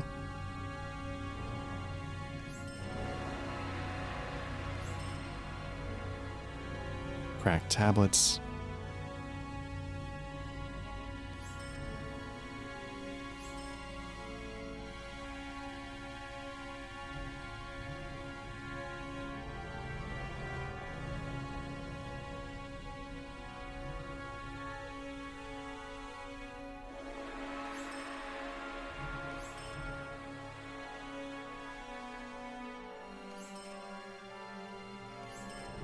Well, if nothing else, there was, some equipment that I could clean up in my inventory that I can use. This is a one-handed hammer. It's 28. Yeah, it's lower. Get rid of it. Crossbows, can't use those. Crafting. One-handed axe. I guess I have to be level 60. I don't even know if I can use this. I mean, I guess I could once I hit level 60, but I'm sure by the time I hit level 60 in 4 levels, I'll have something else to go for. A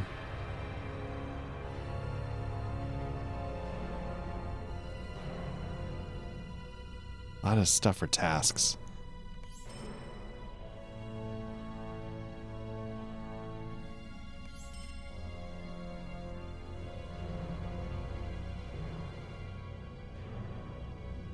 Okay. If nothing else, that should get me started. I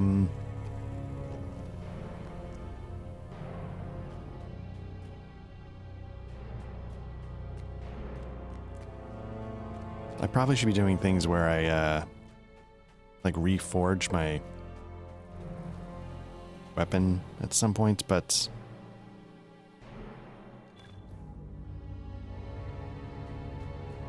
grab a bunch of tasks and see if any of these items suddenly pop up as having completed. But in the meantime, let's get back on track. Again, like such a barbarian, it just puts me right there on the table. No manners. I'm sorry. We may have need of your help, if you offer it willingly. We still do not know what causes the corruption that has taken hold of Mazog's orcs. Okay, finish now. And let's do the other quest.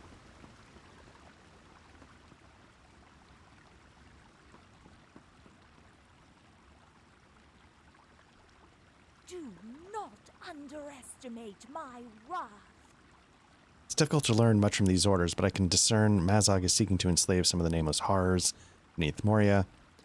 But why he wishes to do this remains unknown to me, for he does not need nameless allies to crush the dwarves. They are near enough to destruction as it is. No, he must have some other target. I fear it may be the Golden Wood, home to my Lord Celeborn and Lady Galadriel. Mazog does not have the foresight for such a plan. This must come from Gorothul of Dol Guldur, which is great. That's where we're going to end up going. I really like that area. All for it. Okay, so that's chapter 5. So now we need to talk to Lenglamel, who might be... Is that somebody here?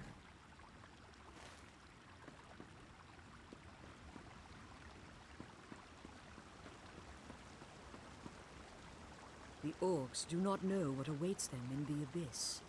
Perhaps they are learning. So a little playing with fire here. I think Mazog has his plan. He's getting his orders, but I don't think they realize that it's going to blow up on their face, maybe. Mazog must not be aware of the great evil that lurks beneath Moria. I assume he's talking about the Balrog. Or he would not play such dangerous games. His orcs are no match for what lies in the roots of these mountains. Or perhaps Gorothul, the sorcerer from Dol Guldur, has whispered honeyed lies in the ears of Azog's spawn. You may believe his orcs have the upper hand, but they do not. Again, I've said this before, one of the things I really love about Middle-earth as a setting is that the world itself is the power, right? It's, knowing history about the world imbues power. Deep in the earth is evil. It's not just, it's somehow connected to place. And I really like that. So what do we got here as options? We got a shield, which is a really nice bump up in armor. What do we got for a cloak? Cloak at breaks even. Weapon would be a little bit of a bump in DPS. And then what's this feather do? I wouldn't use the feather. Let's go with the shield. Get that armor bump. We must keep our foes from Gwathrindoth, or all is lost. The nameless creatures in the depths of the earth are not to be trifled with, but still Mazog insists on attempting to enslave them. There can be no doubt that the hand of Dol Guldur is causing him to try this foolish course, but I have no pity for him. These creatures are deadly, and they approach Gwathrindoth more closely with each passing hour. And still Magor does not return. This is not like him to be so tardy. Were he not so strong, I'd be worried. But Magor trained with Celeborn in the elder days and can take care of himself. There are cracks in the walls not far from Gwathrindoth. Place these barrels in front of the cracks to dissuade the nameless from approaching the cracks. Okay. First and foremost, let's get that shield going. It's right there.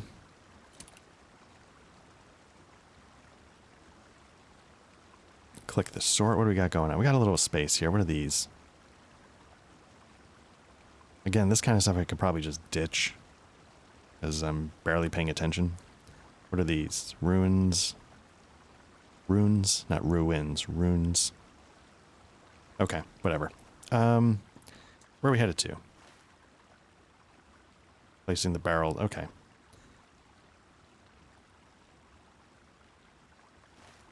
Alright, let's head out.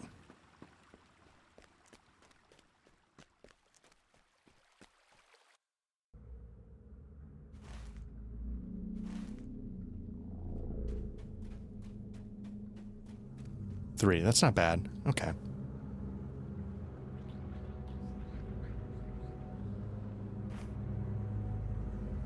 All right. And they're not, hopefully, they're relatively easy to get to.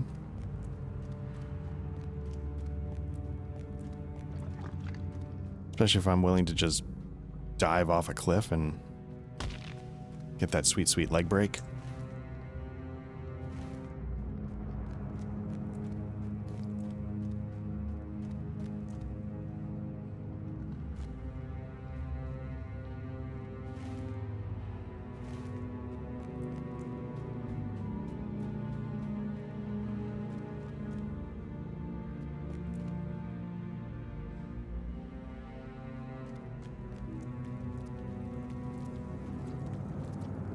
What are the chances of me getting... Nope, that's so slow. I was going to say getting past this little pile here. The answer is going to be 0, and I'm going to be close enough to basically have them all attack me when this goes south.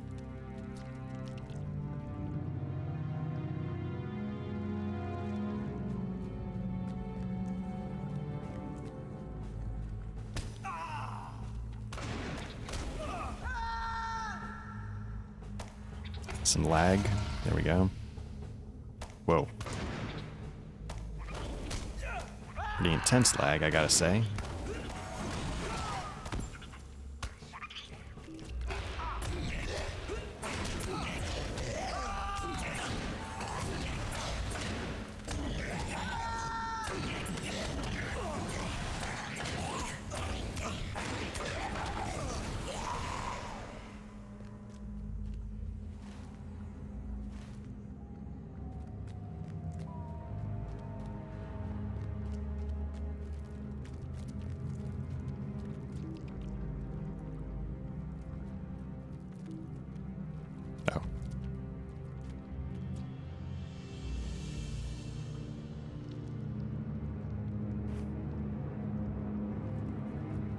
Okay.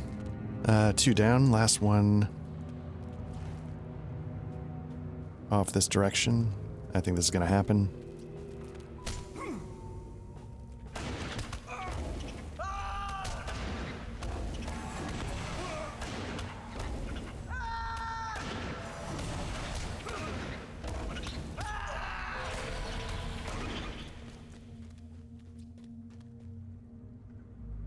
It's interesting. Yeah, like lag isn't the same as obviously frames per second. I just popped it on. Again, 120, it's about as high as it ever goes. I think my new monitor can do higher than that, but maybe there's some limiting factor in the game that caps you at 120, which is perfectly fine. For me, I know people, you know, they shoot for higher, especially if you're a first-person shooter fan. I'm usually good if I can hit 60. Most of the time, I'm like, that's fine. Let's see, we got 595. Okay, so yeah, we restocked. The light of Iarendiel's star brings hope even to this darkness. Okay, you've done what you could, Black Lodge, but where the Nameless are concerned, I hope only that it will be enough. We must find Mithrandir, if he yet lives.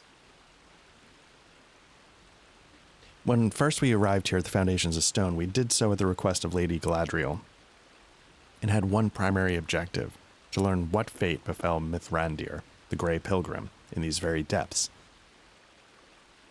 Yes, I speak of Gandalf. He passed into the shadow of the abyss, and it was the hope of the lady that he might be found, and found safe.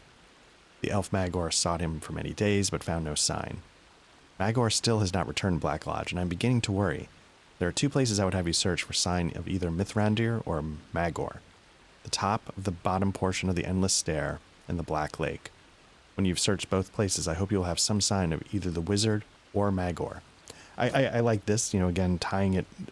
It's what I've always thought the book quests do well, which is sort of skirt the edge of the main story, but presenting you with still, it's a story worthy of its own telling. So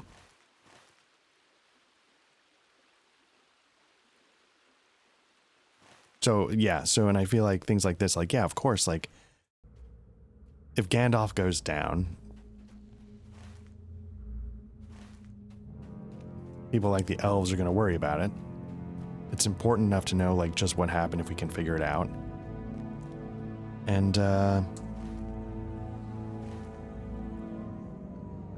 yeah, that completely makes sense to me as a motivation for doing some stuff down here. I'm just going for it.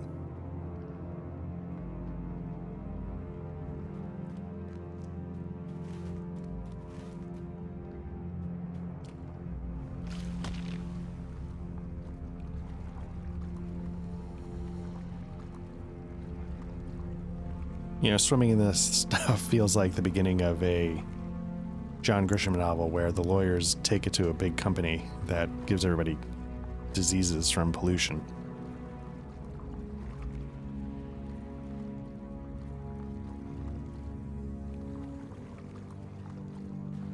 Yeah, because sometimes it's, you know, I don't want to say, like, I never feel like the story is entirely filler. Well, that's not true. When part of the official story is, I need you to bring sandwiches to the dwarves on the way to Moria, then it's filler. But this feels like a well-reasoned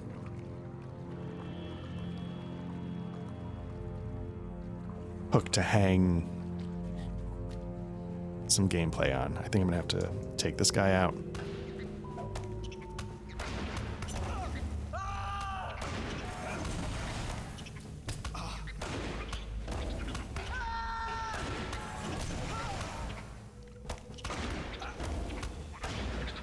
This guy's coming at me now, I assume. Yep.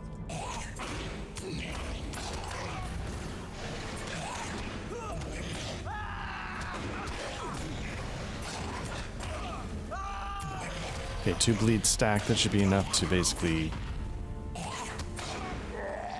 finish that off. Okay. I might be on the wrong side of...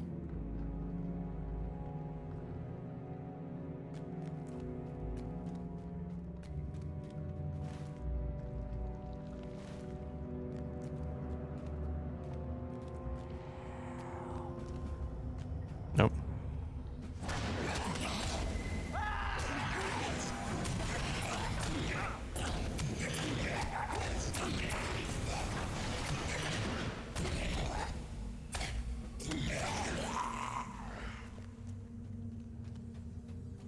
So there's a body of water here, and I want to be on the other side of it. Now the question is, can I use this passage to hook around the end and come up?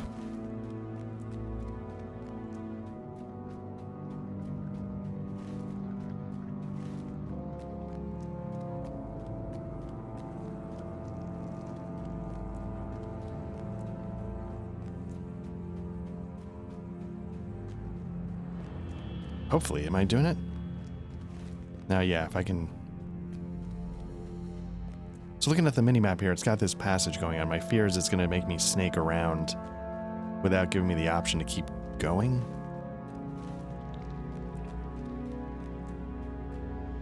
Or do I just have to get so high up? Like, one thing I could do is I could just go for it and swim, but if you're looking at the surface there may not be any way to get up. I feel like I just have to go like almost right there. That feels like this item here on the map just ahead of me. And again, it's one of those things where it's like, you know, God damn it, like I just want to go right there. And it's taking me in the exact opposite direction. You know, please stop doing that. I just want to go. Why can't I go where I want to go?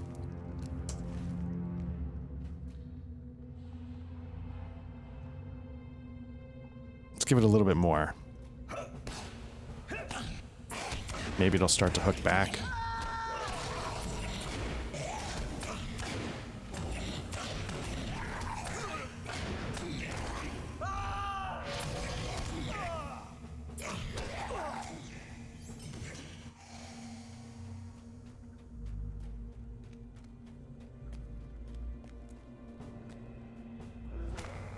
Discovered Dalgum Rue.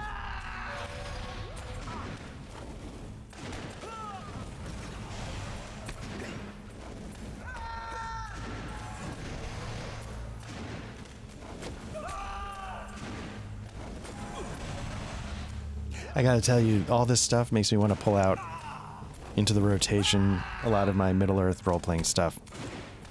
I don't think Matt and Patrick are Middle-earth guys, but man, this gets me just going the wrong way. It gets me inspired to want to get into it.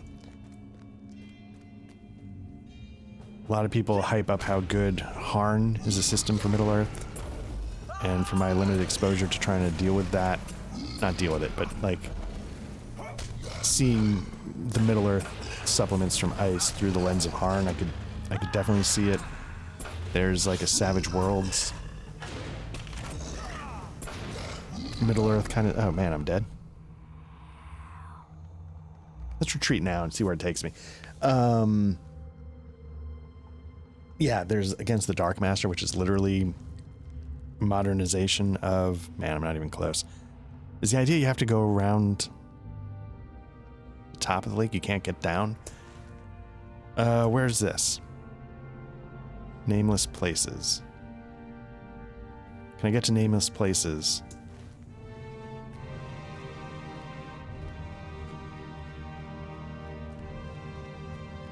Oh my god, I just want... just... Will somebody let me go where I'm trying to go? This is the part of the recording when Art finally was broken and went completely insane in real time.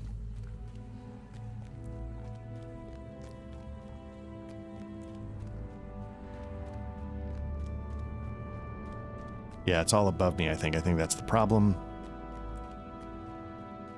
So let's take the northern shore. See where that gets us.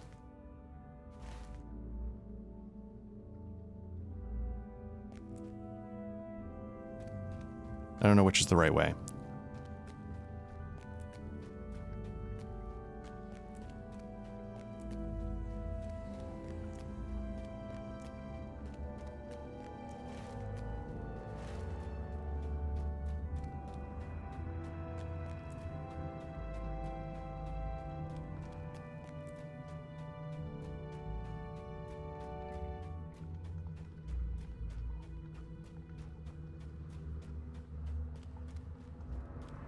Maybe I don't pay enough attention to the actual like paths on the minimap. Maybe they would help me get around a lot easier if I were more observant or...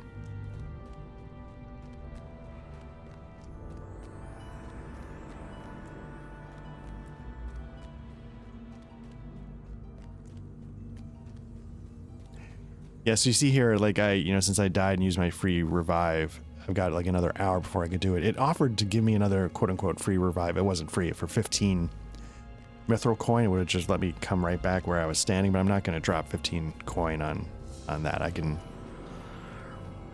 My time here on Earth is not that valuable. Clearly, because I'm recording the entirety of the Lotro book quests.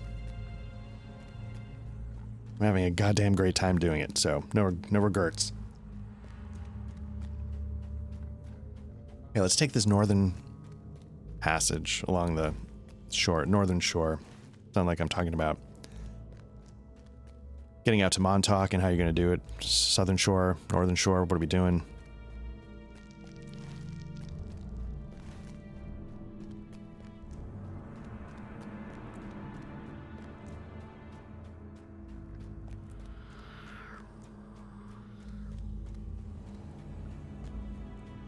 Again, I think I'm trying to just get right there, but I can't swim the lake. Although I'm going to end up in the lake eventually.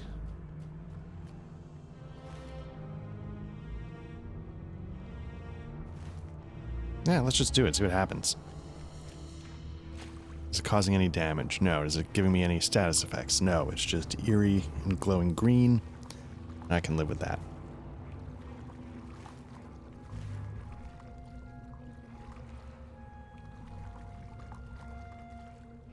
Interestingly, what's this? Let's look at these things while we got some time. Into the fray. Okay.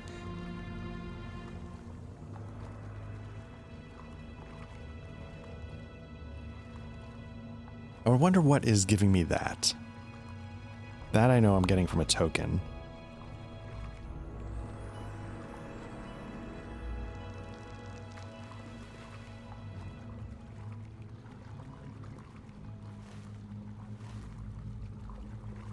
You've discovered the bridge shard.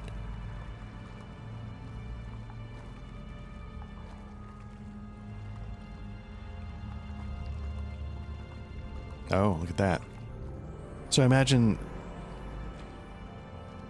this is part of the bridge that collapsed when Gandalf destroyed it to take down the Balrog. Which means in theory, this would be sort of below here. On some level, or did it flow somewhere? This doesn't quite make sense because the whole point of when he fell there was that he collapsed into like the heart of the earth.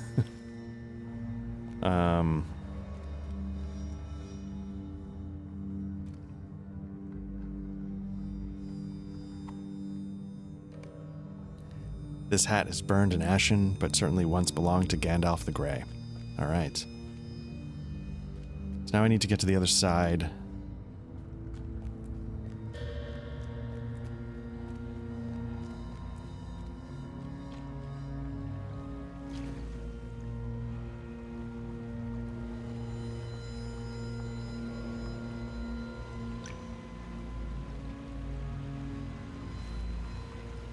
Can I hook around?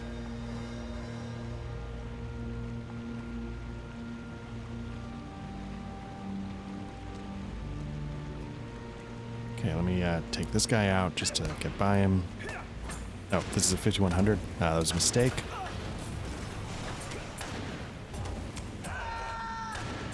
Stack some bleeds. Let's chip away.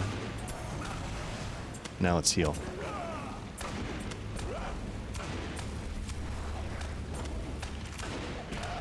Got a 2 and a 4 going. Let's build up a 3. That'll keep us doing well until I can get the 5.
You know, I don't even know what book I'm...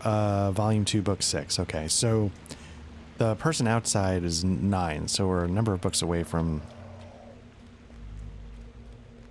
heading back out there at least. So I'm wondering... Oh, shit.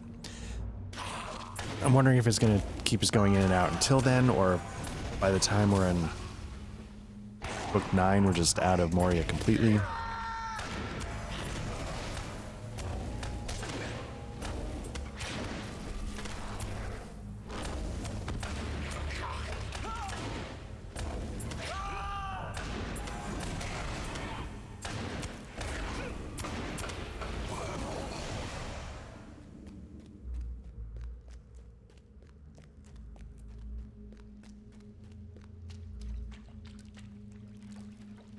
Okay, so I feel like we're making our way around the outer edge, but now I need to be able to go down and not get caught going.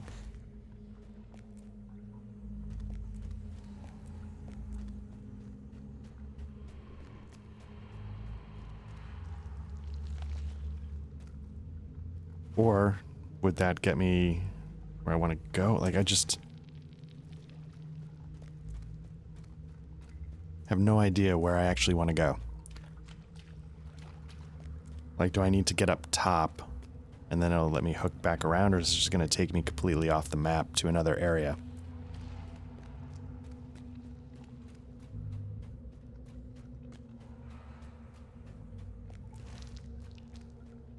Yeah. Okay. But then, is that good? Because then at least I'm up a level and that will get me, you know, I guess that's obviously part of my psychotic break and my frustration is that I'm really bad at using the maps they provide me to figure out how to navigate. Like, the maps serve one function, and that's to help me get around, to show me what's what. And I'm just very bad at it. Oh, Shrieking Darkmaw, interesting.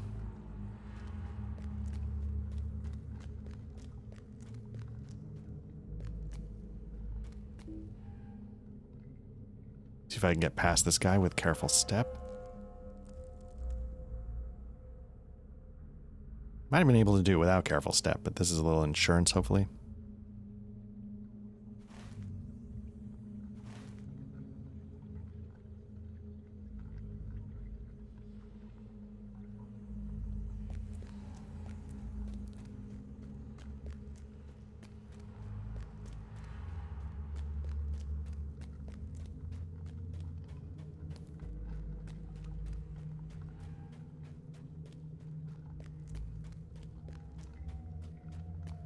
Okay, might have to take out that warrior, which is going to be a 5100. Oh, nope. Oh, it's only...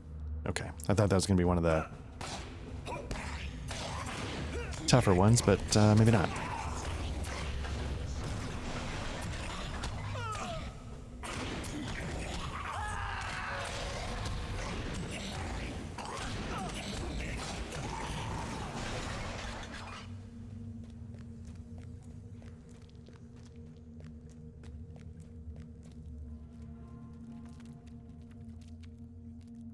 Okay, it looks like snarlings are tougher than vile. I need to move out of the way or else I'm going to get hit by a spider.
stack 3 bleeds. Gonna do healing now because it's a 5100 morale enemy.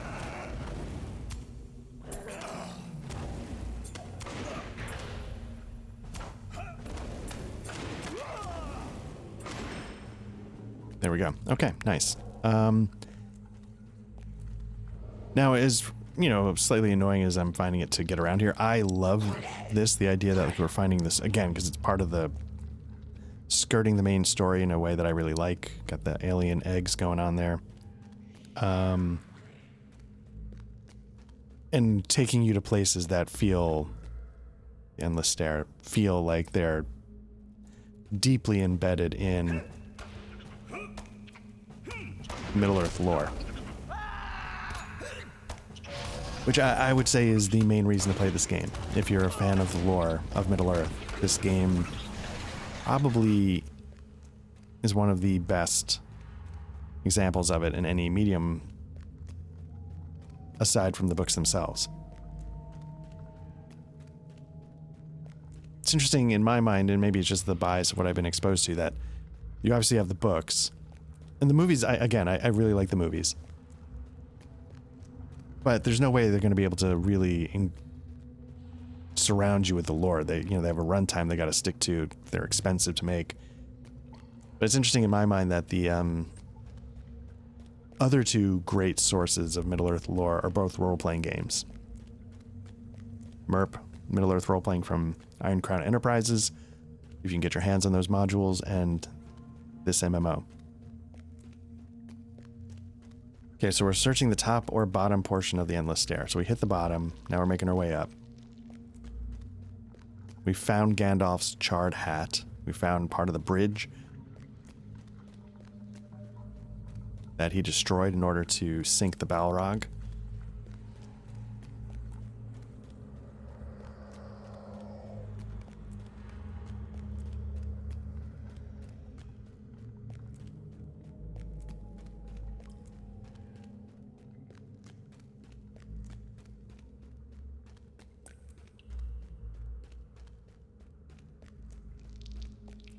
Burned rubble. Here we go.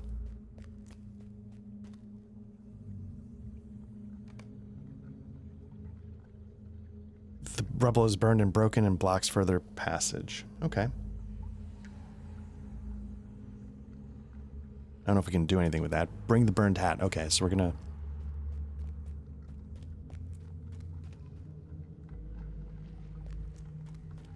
We're definitely gonna coin our way back.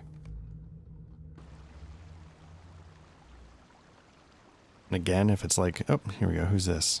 Level 60, Guardian. Nice.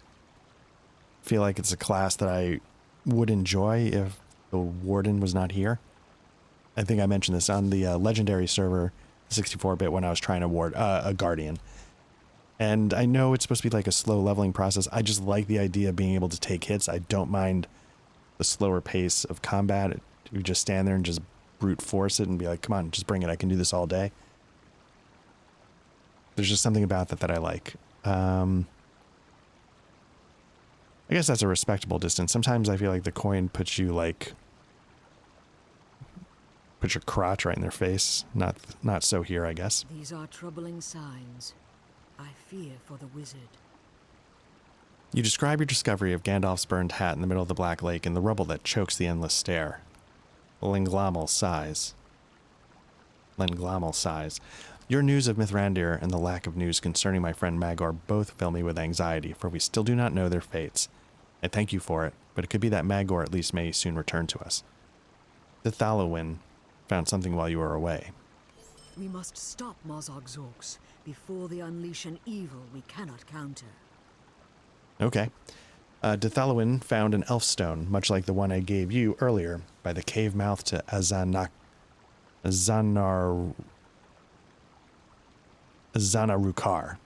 from which emanated a vile stench. But you did not place this stone, Black Lodge. It must have been Magor. But why would he have left the stone rather than return to the camp himself? I think the cave Magor found must be the source of the great evil Lady Galadriel sensed beneath Moria. Black Lodge, if you can rescue Magor from its clutches, you may be able to tell us something of its power. Gather your courage, friend. whatever this new fell craft be. If it could best a great elf like Magor in combat, it must be dangerous indeed. So again, we've got one of the quests that reminds me that I have no friends. It's going to use inspiration to buff my abilities up to handle the business, which after especially last time where it used instances to do it, I vastly prefer this to the instance structure. But I think I said it last time, it would be interesting to have the instanced support instead of just a super buff. Like if it could sort of Dragon's Dogma a bit of a party for you. I don't know, that could be more interesting. Might have to make you pay attention a little closer. Does it say on the map where we're going? Okay, so where are we? Oh, wait. No, I gotta accept the quest. It's not gonna show up on the map. Might not even show up on the map anyway because it's an instance, so forget I was even looking. With the absence of the Balrog, other powers less great, yet terrible still, have arisen in the dark places. Marzog has sent his orcs into the shadowy abyss to entreat or control these powers, though it may prove his undoing. I was about to say, that sounds like a bad idea. Defeat Moria Orc Berserker 05. And then defeat Dugluk.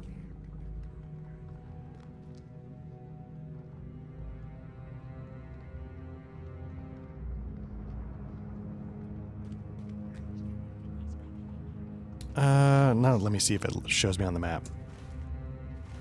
But yeah, it's not going to show me on the map because it's only going to be local. So what do we need? We need Berserkers. There's a Berserker. You know what? I think I should clear this out just because be safe.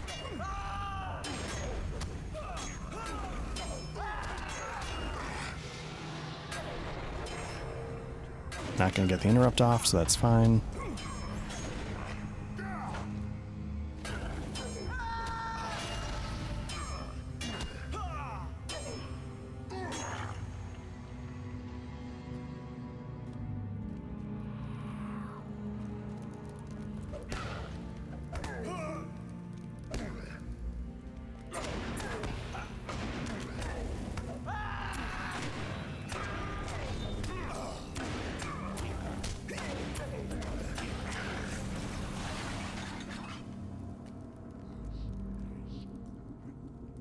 Okay, so we got a Berserker and a Warrior, so I assume they're both going to come. Let me take out the Warrior first.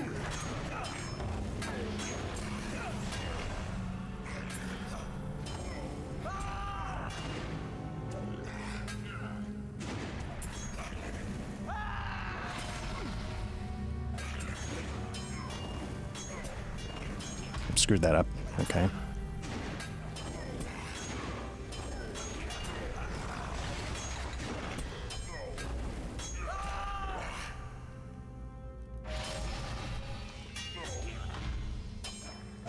It'll slow down again. I don't know if that's lag.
It's no good.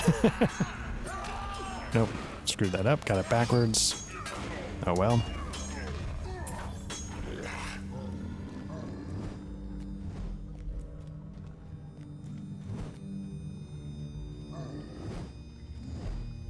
Welcome to Azana Rokar. There's much to talk about. Why do we trust you?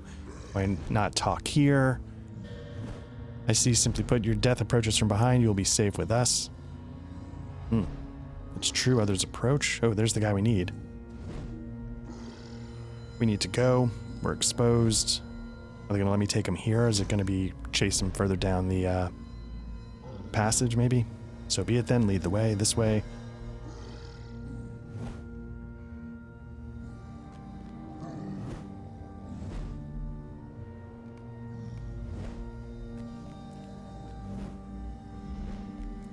Okay, yeah, so it closes behind, keeps us out.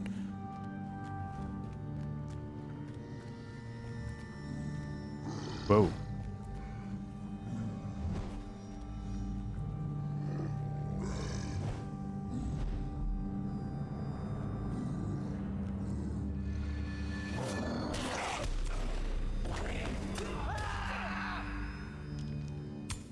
Getting some real lag, I gotta say.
They too easily trusted us, but where?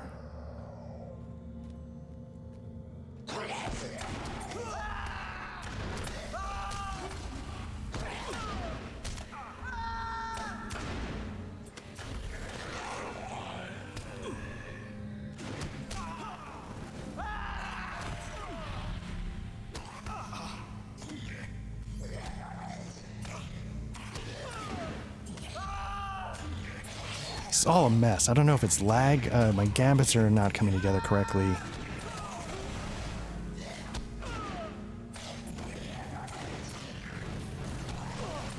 Taking it really slow on the keyboard presses.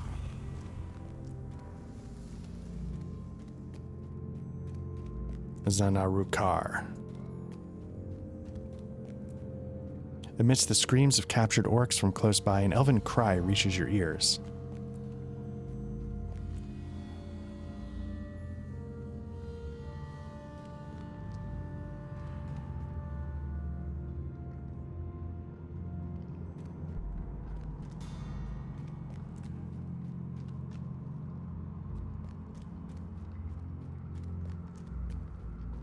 Alright, taking on a lot here. Let's do damage over time with heal, even though I don't think it's that useful.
All right.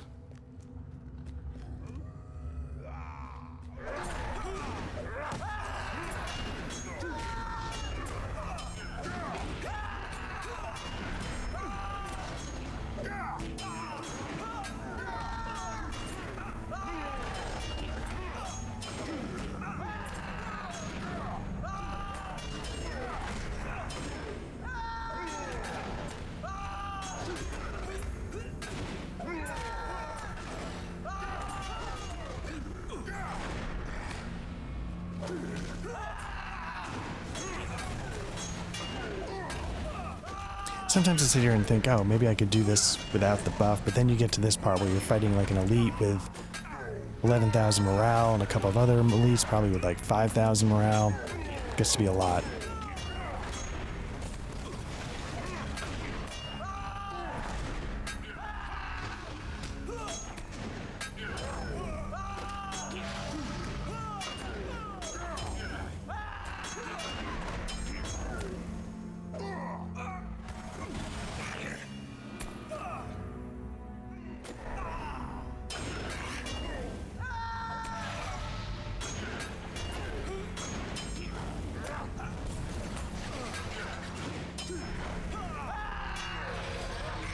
There we go.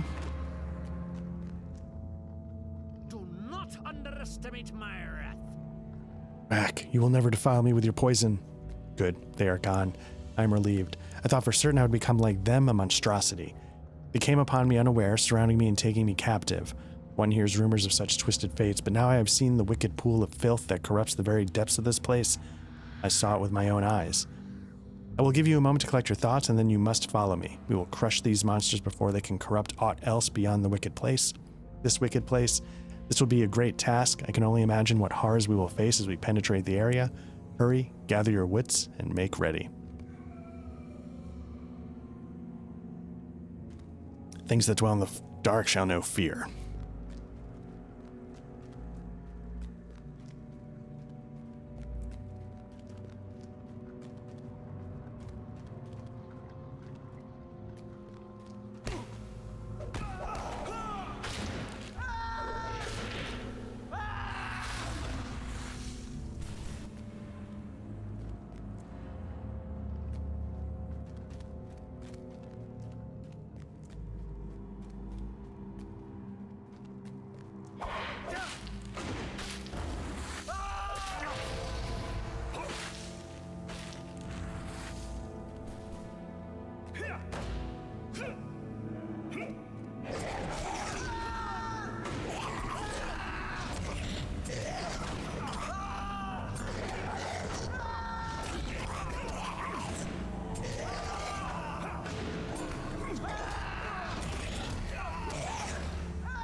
Nope, just screwed that up, okay.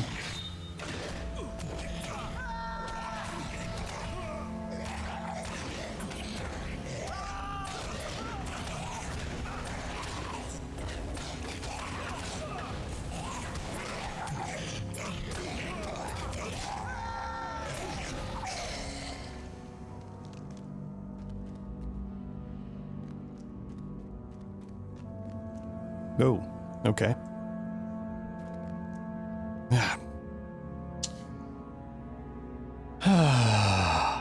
Not sure what to make of that.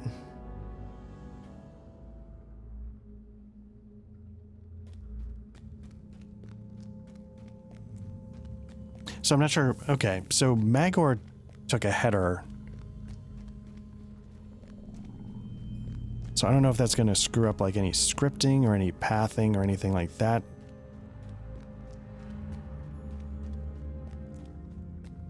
Doesn't seem like Magor died when they went off the ledge, but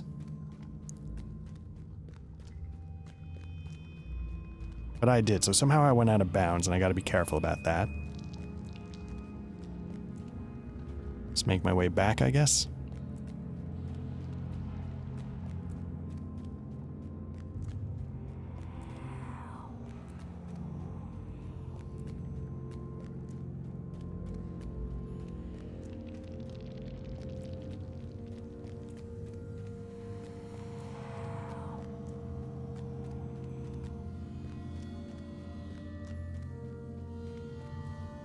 Okay, so they went down that ledge. Let me just follow this path and maybe it's going to take me where I need to go.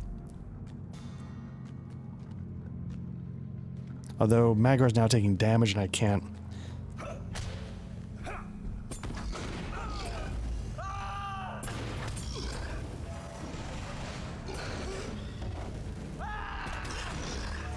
Oh, there we go. Okay.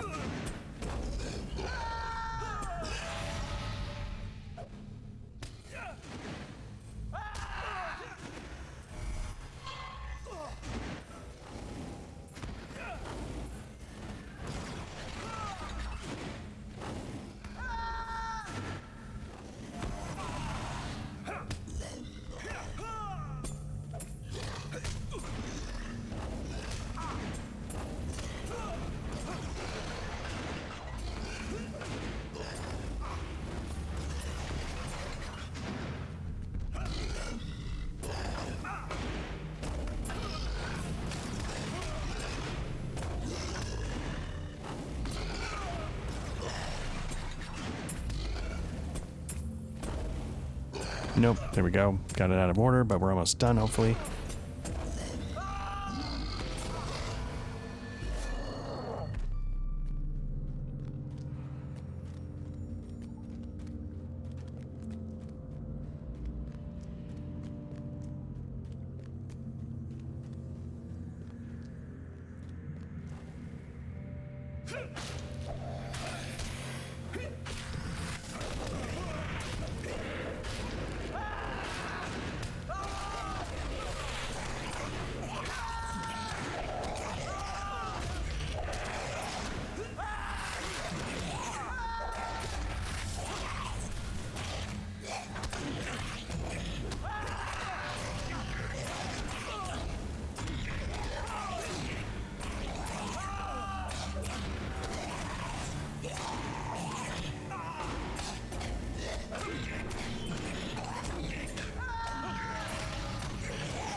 It's interesting. I wonder why I fell to my death. I feel like this is roughly where I'd end up, or maybe I fell out of bounds behind a barrier I wasn't supposed to get to.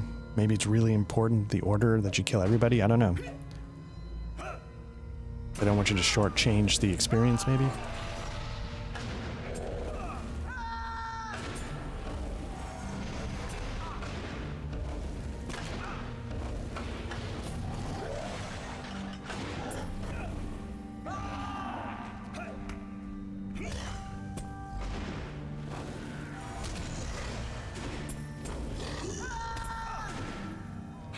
Attack before you're seen. You must cleanse this cave.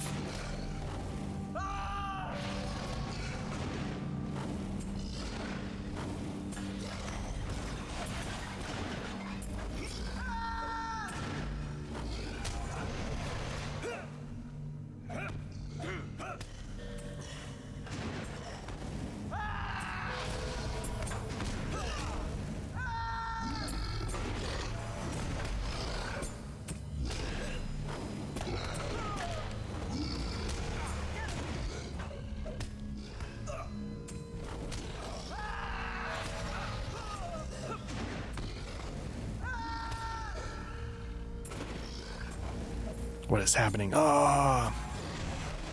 Okay. Ooh.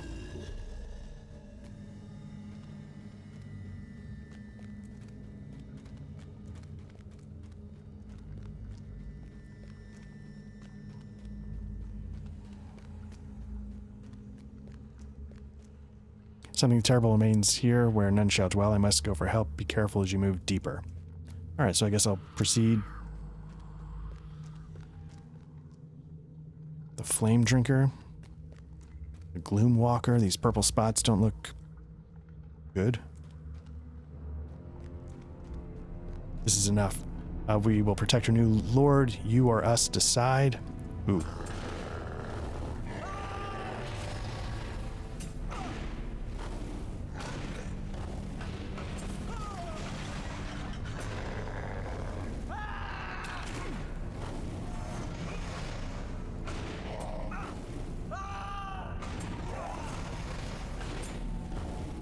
Darkness will now be your punishment.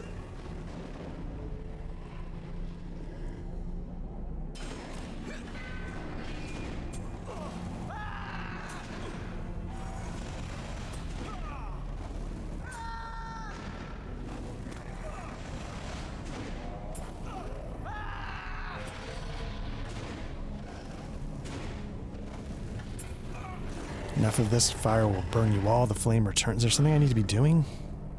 Nope, I guess this is still...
Nope.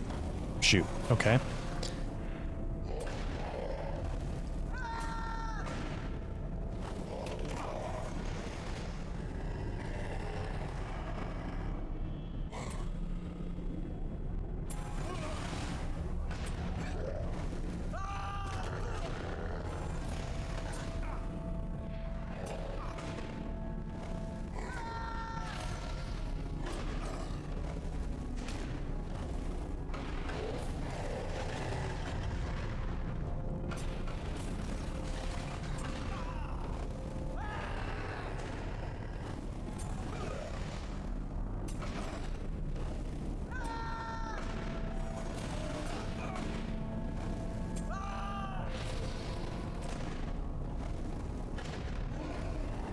Okay, one down. Nice. All right.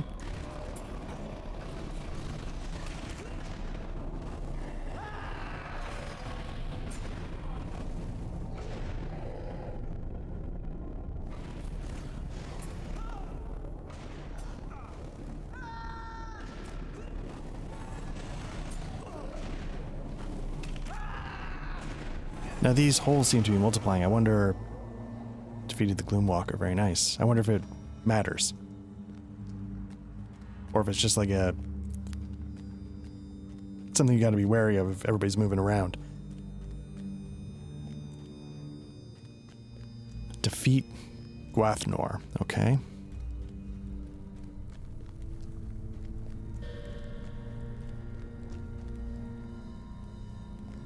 Ooh.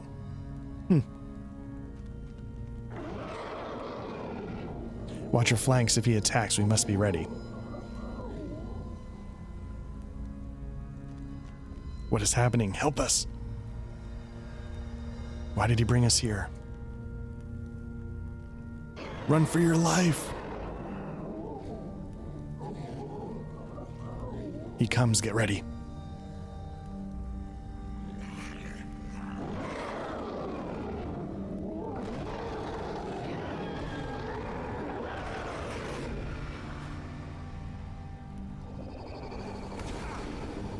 All right, 22,000.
Trying to stack as much healing as I can because I'm really taking a beating here, so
now I'm curious if it being out of its power keeps it from actually doing stuff.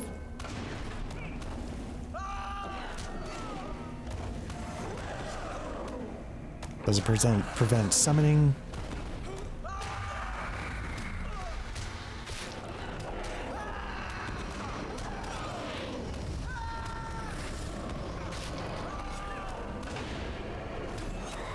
There we go. Oop. Completed instance, new devilry. Talk to Lenglamel. Here they come. I have returned with help, Black Lodge. Well done indeed. I am impressed that such a deed was accomplished by the likes of you. You filthy human being, you did it. Let us leave this place, Black Lodge. We have been too long in the presence of this evil, and my heart longs for relief from the dread of it. Chapter 8, New Devilry. Talk to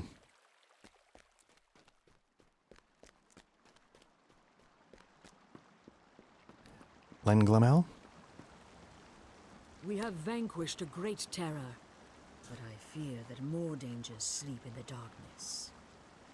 Magar told us everything, Black Lodge, and he has set off on a journey back to Lothlorien to inform Lady Galadriel of what has transpired. Your feats are truly incredible, my friend. Not only have you rescued Magor, but you have thwarted the plan of not only the orcs, but more importantly, of Gorothul, of Dol Guldur as well. You are wholly remarkable. You have Magor's highest praise, and my own. Alright, so what are we going to take for this? It's a nice bump up on the shoulders. That's even more of a bump. That might be light armor, medium armor. Okay, and what's this? Okay, so 87.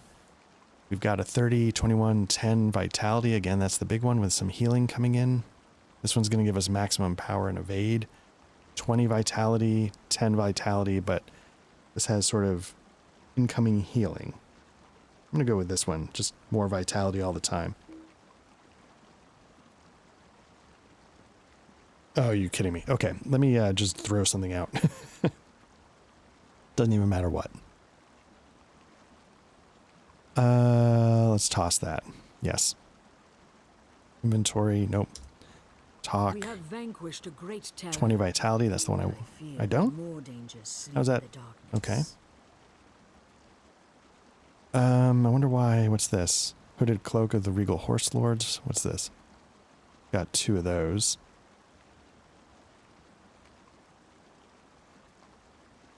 What's this? Traceries.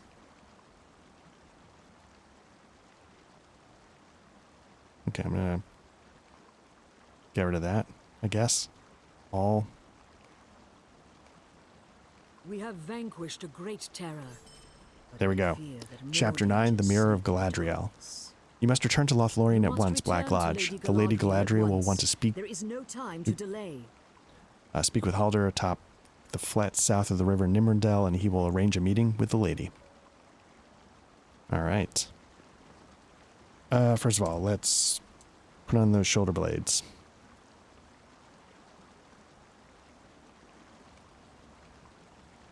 I could just find where they went. Nope. There we go.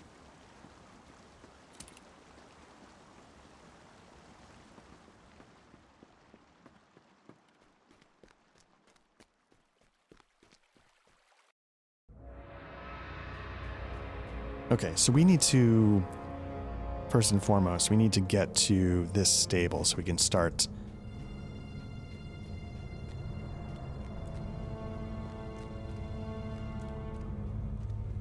Or do I just 21st hall it? No, it should be right here, hopefully.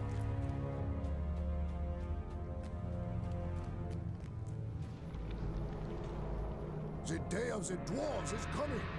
First hall hopefully gets us close to the exit.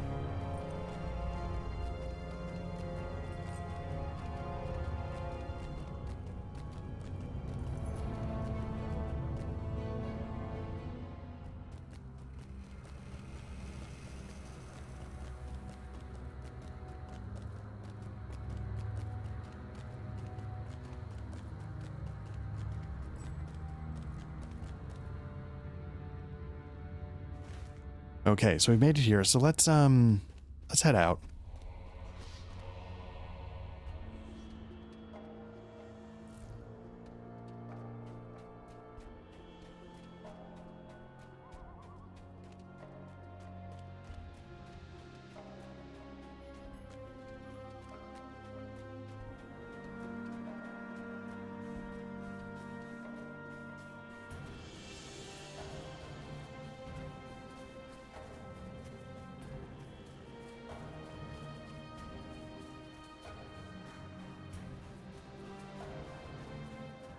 Okay, let's see if we can try to see if there was a stable. There is. Actually, before I let me grab these quests as well, just to. Greetings, traveler. Will you stay a moment? I don't even know what they are, but hopefully they're all sort of roughly in this area. Is a moment of your time too much to ask? Come and stay a moment. Might you lend me an ear? Forge Master, is it worth? Welcome to the Golden Wood.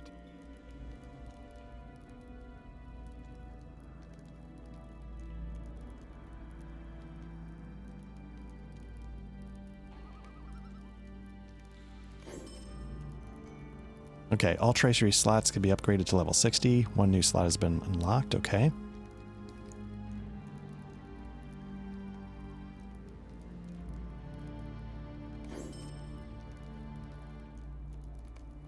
Okay, so I accidentally renamed one of my items the same as before, so it's all dumb.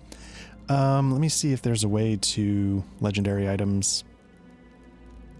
Again, my understanding was that this is actually... Oh, this is better now. My understanding is this doesn't do anything anymore. I think... I don't know. I wish it would be removed. Because it's confusing me, but let me go back to the other equipment because it's going to be better. This is my Spear of Legend, so I think that's that. And then let me try my... You know, I thought I had the other one, a javelin, but I don't know where that is. Or maybe I'm actually using that, okay. Warden's Spear of Legend, Warden's Javelin of Legends, nice, okay. Now is there a way to... You can see here it's got some slots that might be available. Just not sure. There's a Word of Power and a Word of Craft, so I think I could... And then Word of Mastery, 2 Words of Mastery. So I feel like maybe there's more slots I could add to it. And I'm sure I'm holding on to stuff that would allow me to do that, but but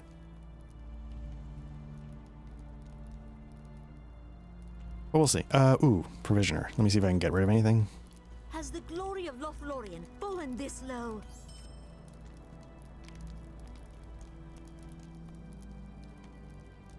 Should I just give up on these tasks? Maybe not the factions, but I don't know.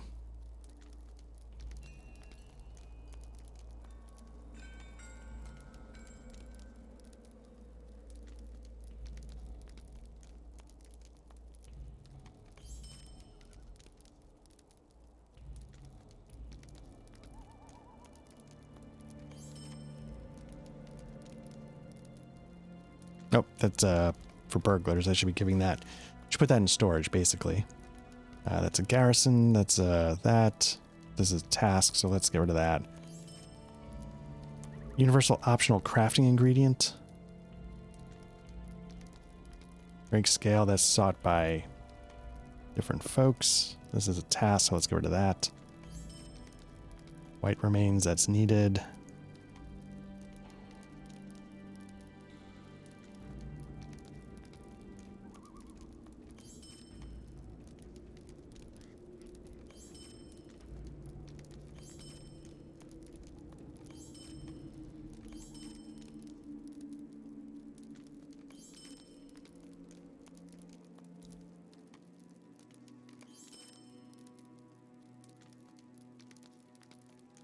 Seems like I actually have this task, so I'll hold on to that.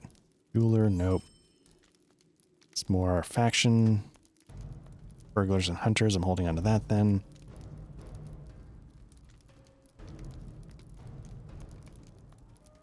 I guess what I should do is I should go back into Moria at some point and just feed all of these to a vendor.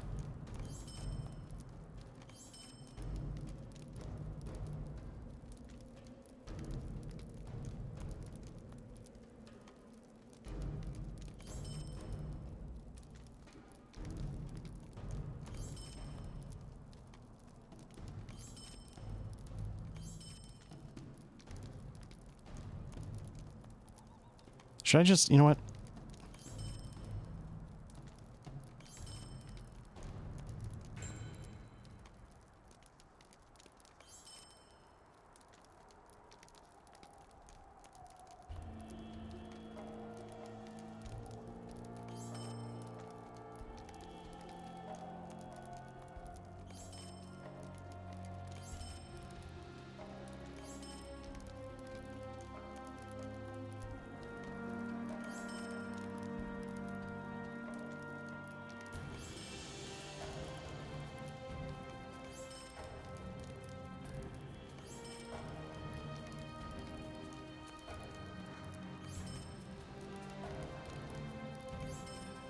If I need to, I'll pick up new tasks when the time comes.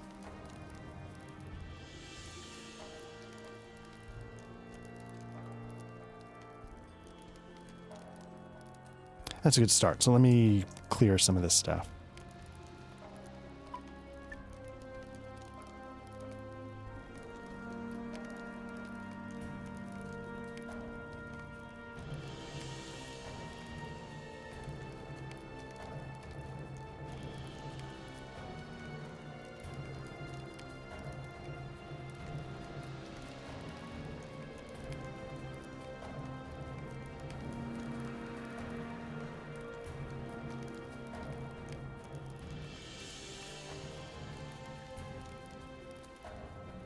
Okay. Wisdom of the Wardens. Legendary item experience. Warden's Piercer. I don't think I need this. It's much worse. But what's this? Yeah, I feel like this stuff is way in the rearview mirror, but that's okay. Alright, let's just see where these things take us. I assume it's the same.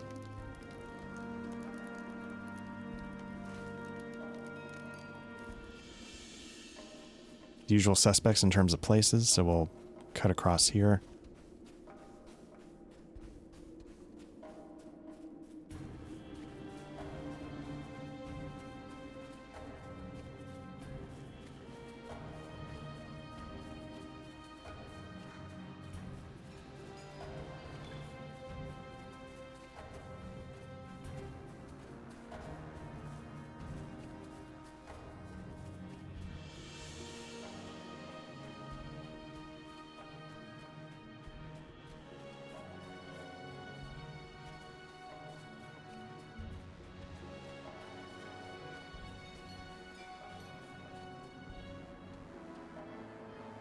Okay, it's saying plant the banner at Uruk-Gashan.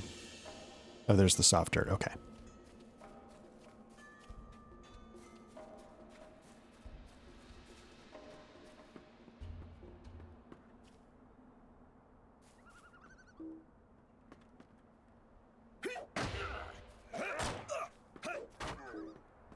Nope. Okay.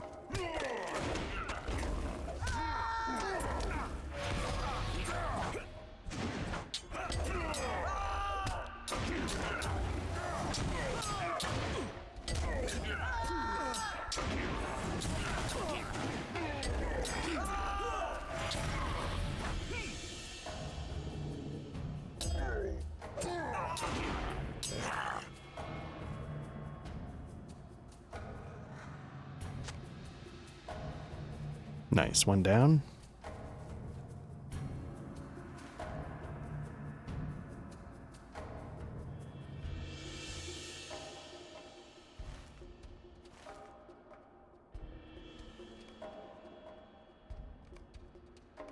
Okay, reclaiming a legacy. Defeat Ishtash.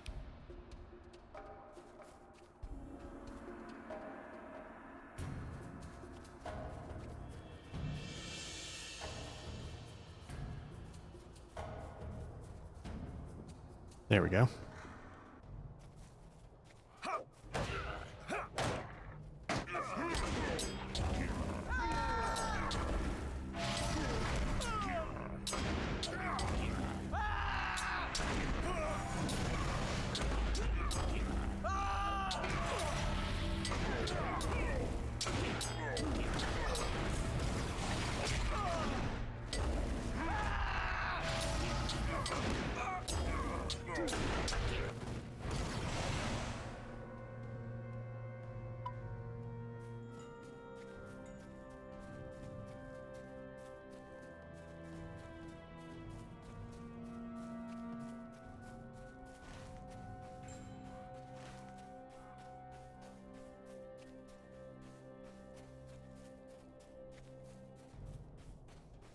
Now, hopefully this is just sort of defeating the main named guy. It probably means I'm going to have to fight my way through anyway, but at least it'll keep it straightforward.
Okay, it's saying defeat Lurk like it's nearby, but maybe... There we go.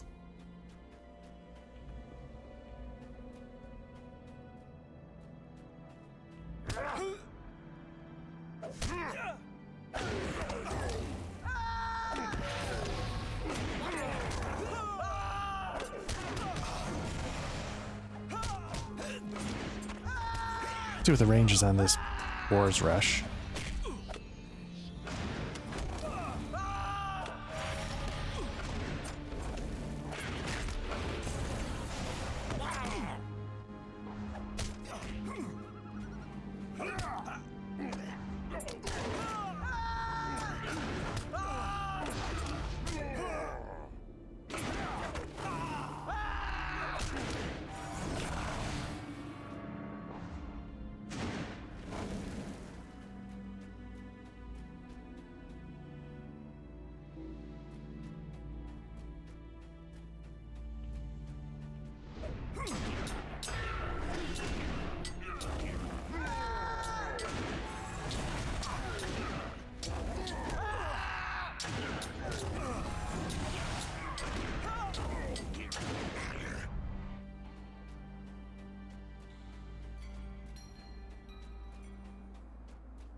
Okay, so we're clear at this base.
Okay. So this is going to be, I think, defeat Dulgurs maybe, and then destroy these gates. There's one right there. Okay, so let me probably have to deal with this guy.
Okay, here we go. See if I can do this with avoiding the Moria Ravager. Oh, he's not even like a signature. On my way out, hit that last gate.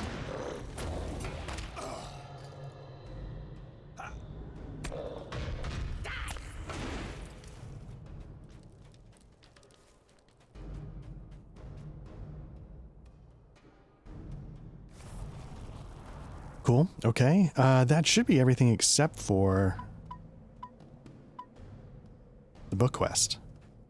So let's get out of here.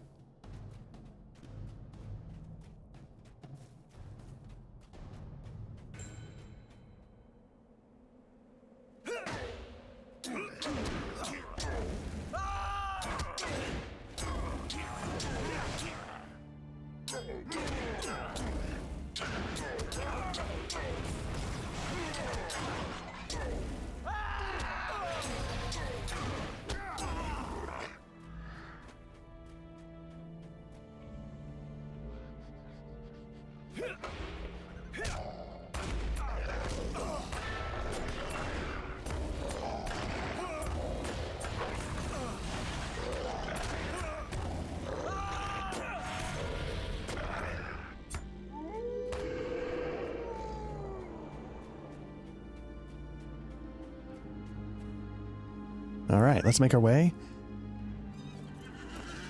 back to Haldir and see what he has to say.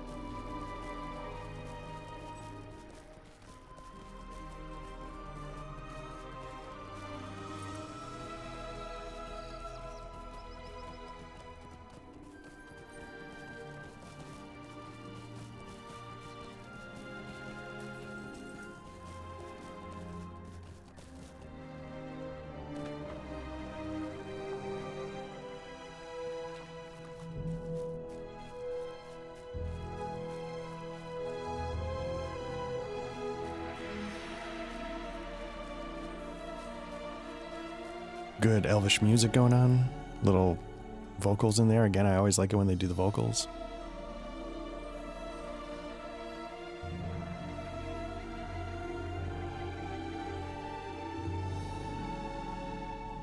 You may enter the Golden Wood, but tread with care, or punishment shall be swift.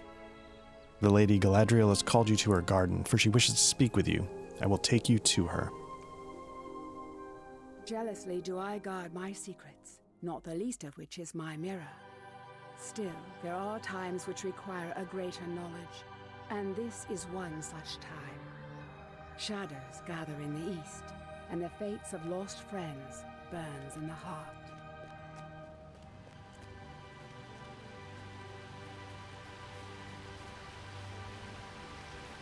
Again, like, nicely done elvish, like, you know, you do Rivendell, nicely done. I feel like this is nicely done. Always capturing the spirit of Lord of the Rings in my mind. I know what befell you in the darkness, and that your courage did not fail. I'm aware of your kindness to Magor beneath the mountains, Black Lodge. You are now held high in his esteem, and he accords you great fondness for your part in his rescue.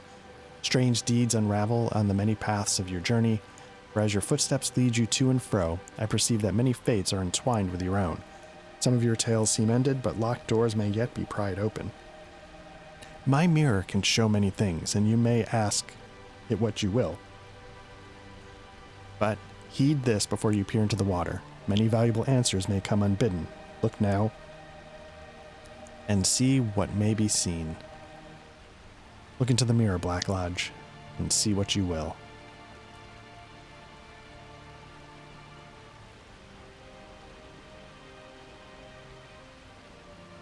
Mithrandir faced his match in Moria, a Balrog of Morgoth. Into the depths they fell, then rose again up the endless stair. There they did battle one against the other, and the fire of it was terrible. In the end, Mithrandir threw down the Balrog, though he himself fell into shadow. Yet who is to say what his end might be? Not all hope is yet lost. Oh, so maybe I just skipped ahead. Maybe I thought he went all the way, like, as they presented it there in that sort of snowy area.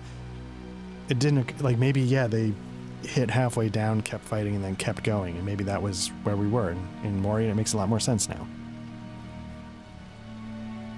Why here the Windlord will find Gandalf, if he is to be found anywhere in Middle-earth.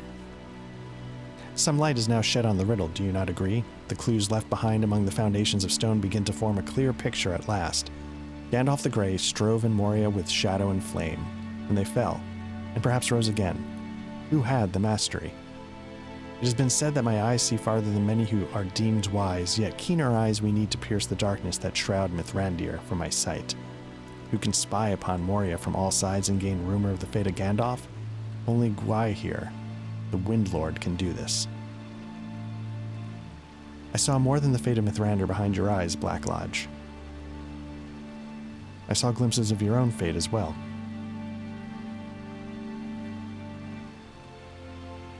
A thundering of hooves shakes the earth. Black sails fly on a river of dread.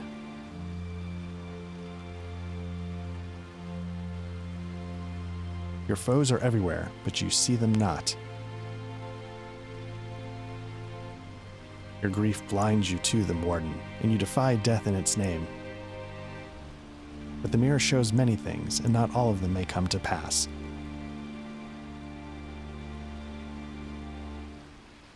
Of Mithrandir, at least, the vision is clearer. Gwaihir, the Windlord, rests in the rear of my garden. Tell him what you have seen.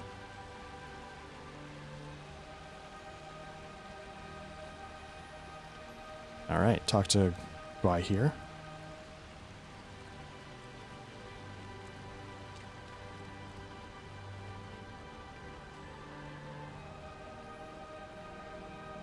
I have carried Gandalf before now, and if he yet lives, I will carry him again.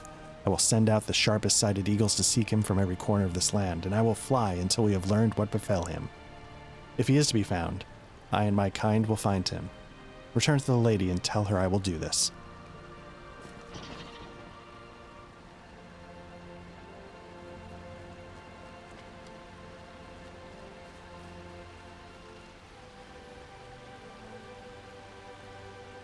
I know that Gwaihir will find Mithrandir if he is to be found.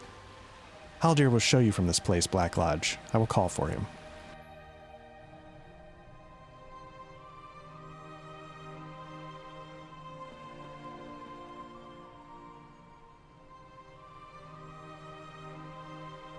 Okay, I guess it makes sense. I was just checking to see if they put us right back here. They did.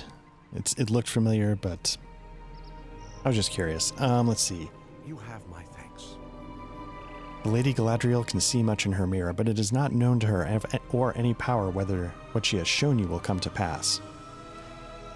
We're sort of...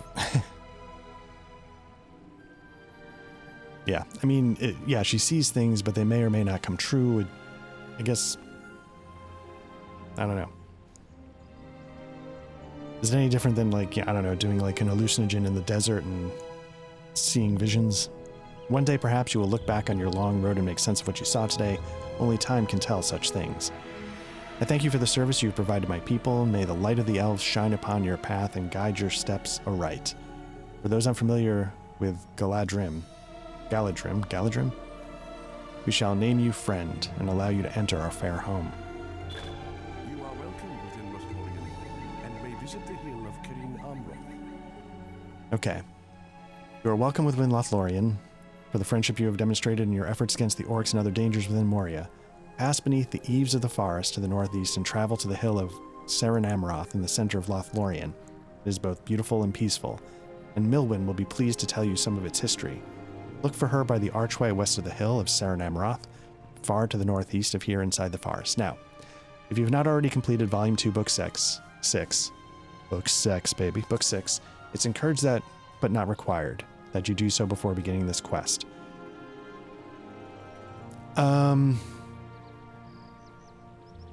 This is book 7, chapter 1. I don't know if I've done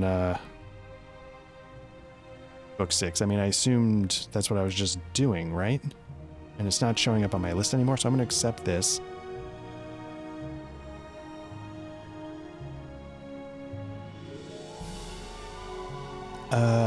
Yeah, I'm going to accept that. And I think I did finish it. I don't know what else I could have done. What I'm going to do for the moment is I'm going to skip. I'll take this one just to see what it is.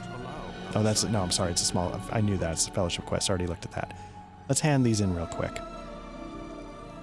Because it looks like we have finished book 6. I am at your service. It's a dagger. What's this? Shoes. I'll take the shoes. And let's put those on real quick. Let's hand in the rest. Just to see, you know, maybe we ding 57. It's going to be close. 216? No. Wrist. 30, 14 vitality.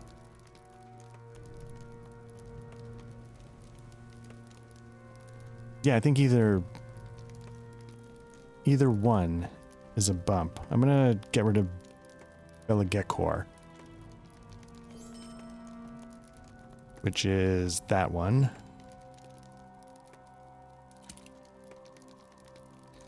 All right, let's hand this one in. It is an insult. What do we got? Last breath? No. Shoulder protection. Which one's worth more? Shoulders. So we'll sell that. There we go. We got 57. Nicely done. There we go. A couple more to hand in.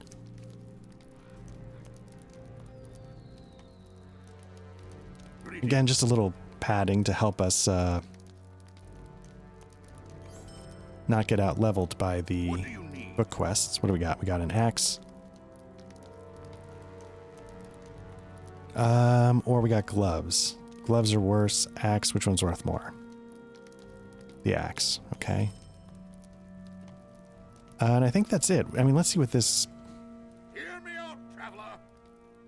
Defeat Nust. I might have missed this one. So what I'll do is I'll just grab it because we could probably get it on our way. And let's repair and sell. I fear we are beset on all sides.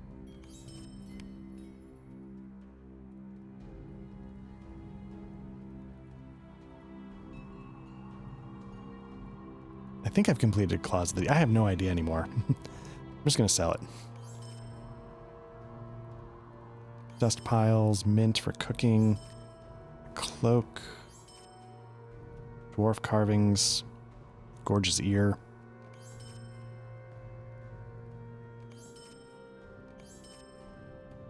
Again, I feel like I should be using that somehow. I don't know how. Can't use a two-handed sword, so that's good. Get rid of that. White remains. Oh, that's useful for... Okay.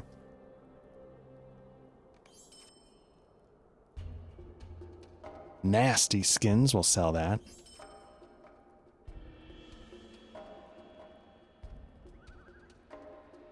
Yeah, we don't need that.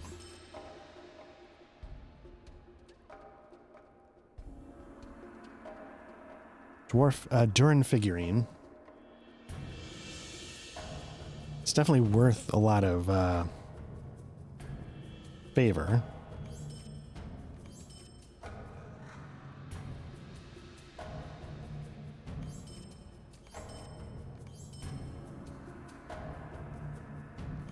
Okay. Clean that up. It looks like we've finished book 6.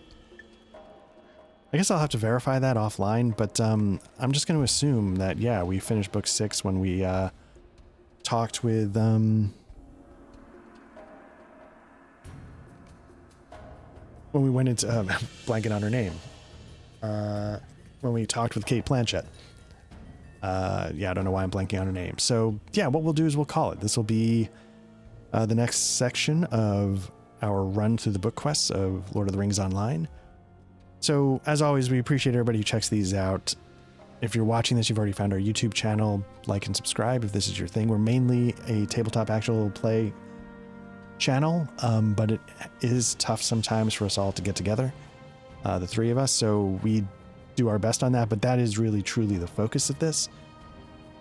If you prefer audio versions of like our actual plays or our occasional RPG discussion podcast episodes, just search for Black Lodge Trivia Night wherever you get your audio, and we should show up.